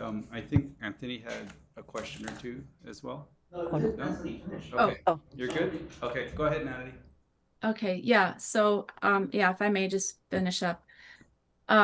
So with respect to the Pearl Highlands Garage, since you have that report that's going to be due in a few months, you might want to also look at the number of stalls, because it always confused me why we would be putting in 1,600 stalls when the ridership was planned to be about 1,500. It didn't make sense. And given that the high cost per stall, you know, should we have to do this in the future, it really should be more realistic number to what is expected for the ridership. And Chair, I just have one more comment, and it wouldn't be Natalie speaking if I didn't mention something like this. But the unreserved fund balance listed in the presentation is $431,680,382. And when I look at the projected cash flow, I think this may be due to some rounding, but is 431,682 million. So just mentioning that you might want to just look at the Thank you, Natalie. I'll get Mike right on that. Okay, thank you, Lori. Thank you, Mike. Thank you, Chair. Thank you. Anthony? Thanks, Chair.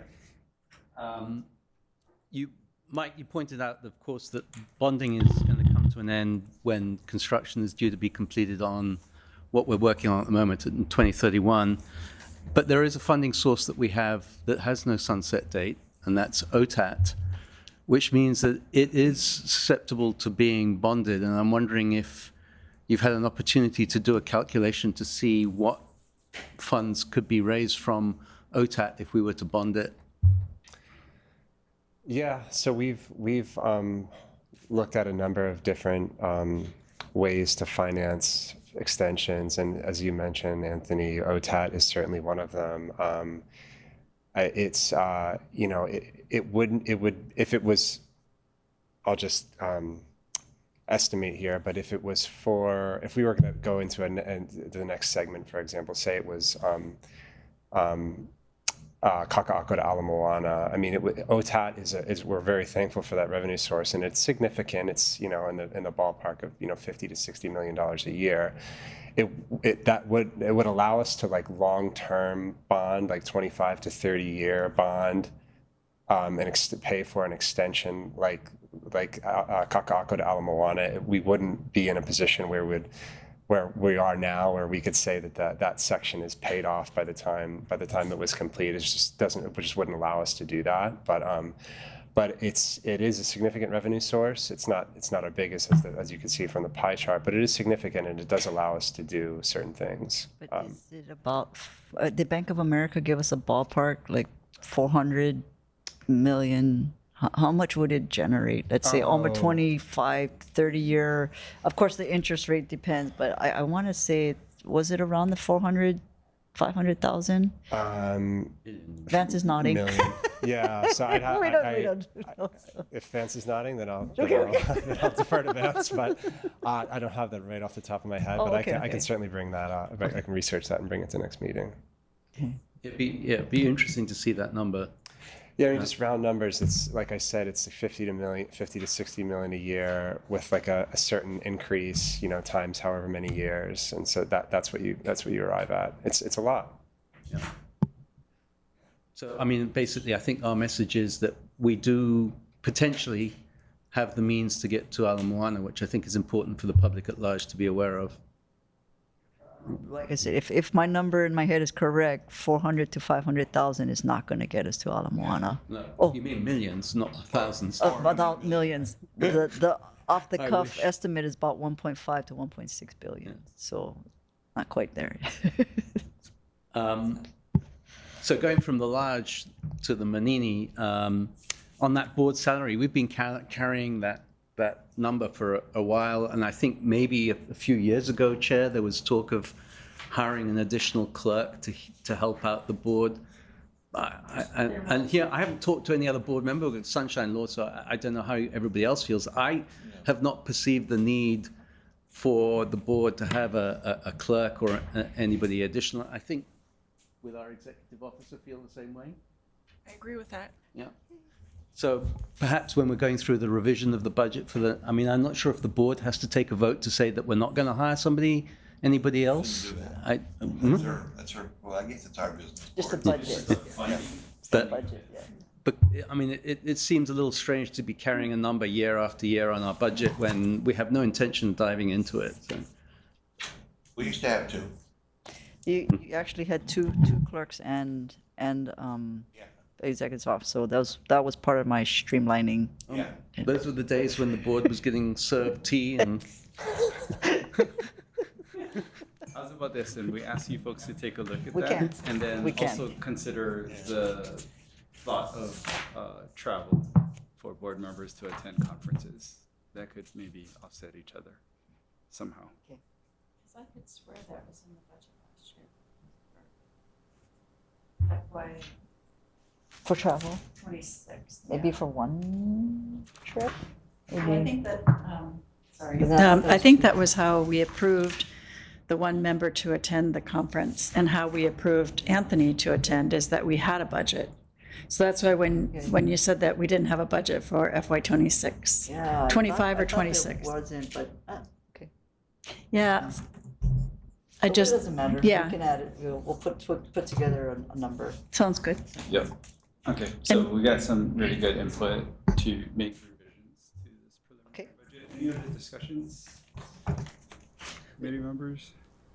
It's not really tied exactly to the Park and Ride, but we do have this report that has to go to the Senate in January on Pearl Highlands, and I'm kind of interested in it.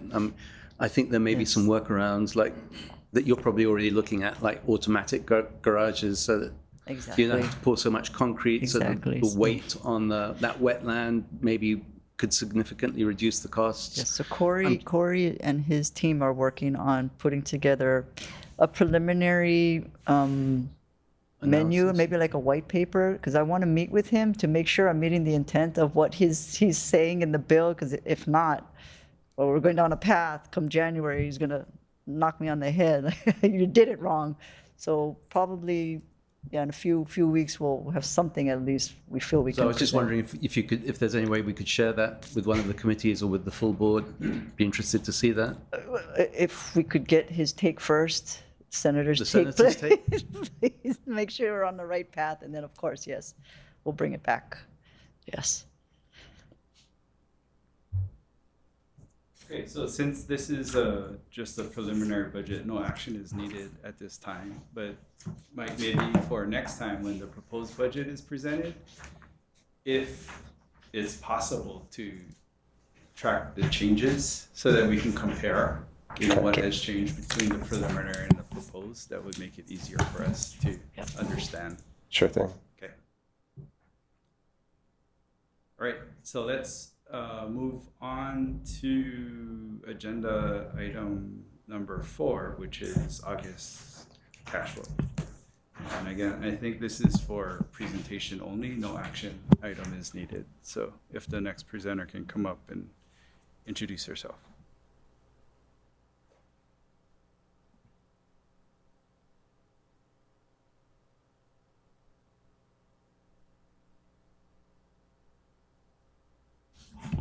So we're testing the board's vision capabilities. I can see that. Or I cannot see You that. cannot see. Maybe next month, 11 by 17 for you folks.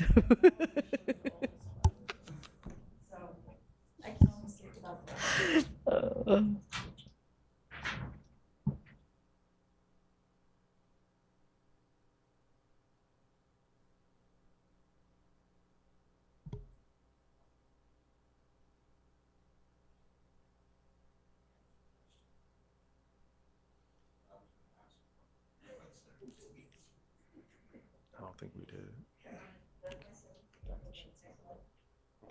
That's all right. Okay, so that's the second warning that I got. So I'm gonna ask committee members to withhold questions until the presenter is out. No, that's however you want to run your. I was just pre-warning because that's mine. Yeah. But however you want to run yours. No.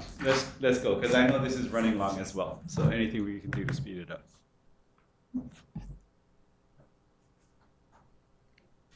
I can go. All right, good morning still. So here's our August 2025 cash flow. There was a Delta variance thing. I regret, I guess we didn't put it in. I was gonna use that to reference. Let me pull it up and I can just kind of hit the highlights here. Give me a second. There it is.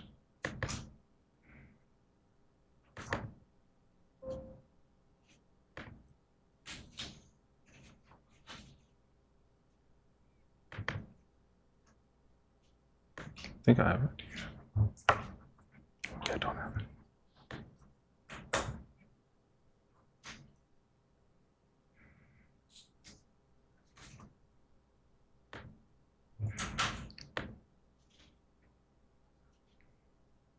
Okay, never mind.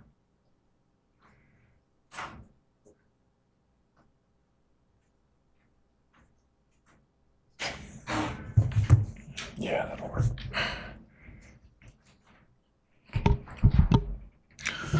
All right, so I guess just starting for the top, GT, geez, I wish I can just show this. I think they have it. Where's that cover letter? There we go. All right, how about we do, so GT.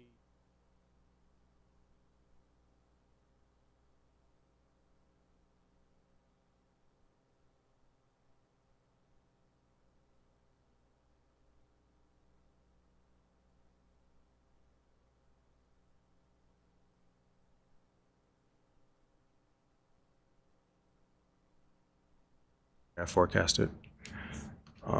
Scrolling down to capital, I'm gonna pull up mine so I can see it a little better.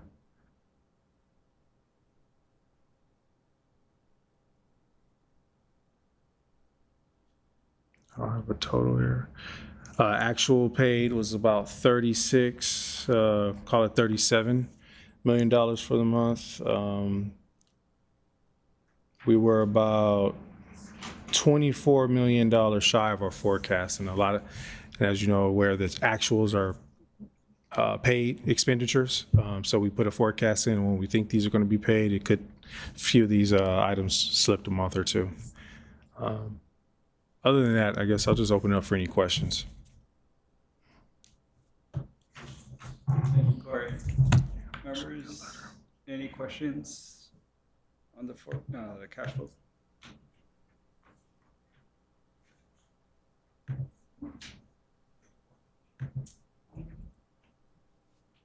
Everybody good with that? Yeah, no, I don't know where it went. All right. Quick question. Just, I'm looking at this. Thanks, Mike. Yeah. Well, we're on the cash flow. Yes. And again, I apologize, board members. Chair Hanabusa has asked several times, and we don't seem to be consistent, but we owe you.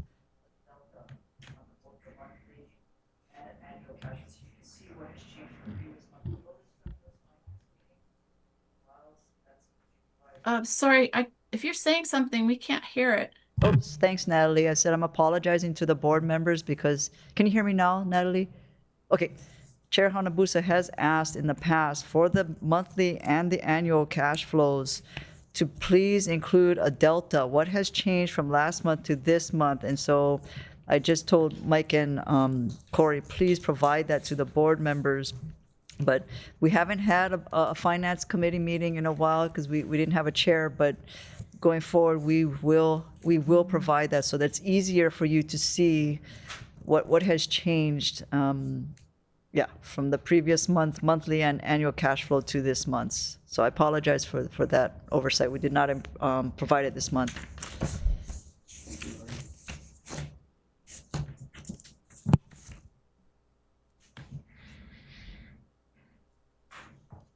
Corey, anything else to present? No, I'll just open it up if there's any questions. Kika, did you still have your question? Oh, actually, yeah. Sorry, I do actually. So just real quick. Oh, I'm sorry. Thank you. I do just real quick, just so that I know what I'm looking at. So I'm looking at the second page of the cash flow. I'm looking at the. Okay, I'm stretching here. Q4. What is that? Fiscal year 2026.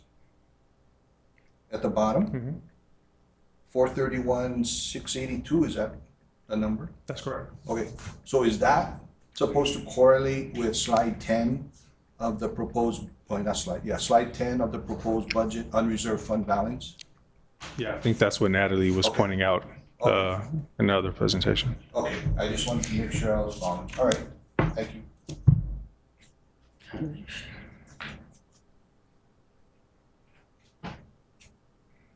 right, committee members, any other questions or discussions? Hearing none, seeing none, moving on to item number 5, Carolyn's summary of board member requests. Thank you, Chair. So the major request is to get the delta on the cash flow reports. And you asked for that via track changes. Exactly. For both the cash flow and also for the You can budget. ask it how much you could Next bond month's budget for information. F4.4 for 30 years. You could ask them that. And that's all I have. Perfect, Carolyn. So what we owe you folks is maybe a budget, or for the list, the list of conferences, if you could, our team can help you put that together. So the list of conferences, so we'll put together maybe a budget, proposed budget for you folks for travel, and then the salary for the clerk to be removed, and then, like you said, the track changes and the delta. Can I clarify though about the conferences? Are we going to put the conferences on the budget, on the board agenda, and then decide if we want to add that line item? We'll add a line item with a proposed budget, $1. Space referring to the list. $1. Well, I thought I heard somebody say, like, let's discuss conferences and come up with maybe a suggestion for how much money to add to the budget, but maybe I misunderstood that, which is why we're talking Yeah, about it now. so we'll help you put together a list of conferences, and then you can send that out to the board members, and I'm gonna pick, it's probably between 5,000 to 7,000 per conference, per person. Lori, I don't know if there's a difference from year to year, but I believe this is the fiscal year 2027, so if we can maybe look at 26 and 27 and see if there's any difference. I'm not sure. In the conferences. In the conferences. Yeah, no, they're pretty consistent. Okay, Yeah, all right. especially if we stick to APTA. APTA, I feel like, has a conference every month. So, Yeah, that's not all. correct, correct. Oh And my their gosh, agendas aren't always provided that far in advance as well. too, yeah. definitely, Okay. correct, All right. correct. So Okay, I think the importance is, at least for Finance Committee, we're only talking about budgeting Yes. for attending conferences. And then in the board meeting, we can discuss the different types of conferences and who amongst the board members could or should represent. So it's separated that way. Lisa. Yeah, that was kind of what I was going to get to too. I'd also, and this is not so much in the finance committee, but in the board conversation, and when you put together the list of conferences, if we could weigh in on which ones you think would be more useful. Okay. And then kind of to what Kika was saying, I'm still confused because I thought we had a budget for FY25 and FY26 for board members to attend these. So it would be very interesting to just see what we had. I don't know if that's a lot of work. I don't want to make a bunch of work because I can go back through my old notes and look at it. But I thought for sure we had money in FY25 and we had money in FY26. And the one thing that I'd like to put to the larger group, the board, is I think we need a process that is stipulated as to how we vet who goes to what conference and when it's appropriate to go. And maybe also at times, maybe there's also times when it's probably not a great idea to go. So it was too loosely done in the past for for how it felt to me. It was just whoever asked. And I think that's fine, but I'd like to see that be a little more set process for the board members. Do we even have a policy for board? I don't think so. So that's a bigger issue. Yeah, so maybe that can be discussed down the road, establish a policy. The reality is that up until now, very few board members have gone to any of these things. Right. So it's not really been that much of an issue. And I think we're all aware of the fact that we're custodians of the public purse and we have to be very parquet. We have to be very careful about how we spend money on. We don't want the public to think that we're taking ourselves off on junkets. And that's why I'm asking for some kind of guidelines and steps, because it could easily occur that it gets taken advantage of with the lack of. So I'd like to see something. We can, according to the board guidelines, we can draft our own internal policies or procedures without having to go through board approval. I mean, it's just a function of how we handle things. Also, I think there was somewhere along the line, I think it got wiped out.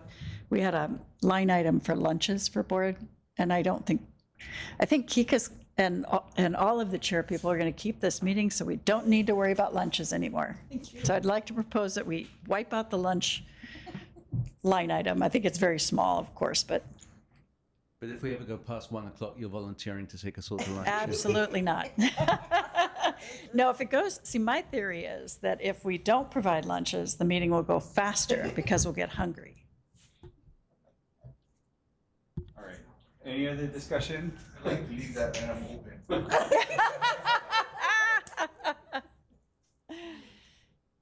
No, thank you, John. Okay, if there's no other business, the Finance Committee is adjourned. Thank you, everyone. Bye, everybody. It is 11:41. Thank you, everyone online. Thank you. Thanks, Chris.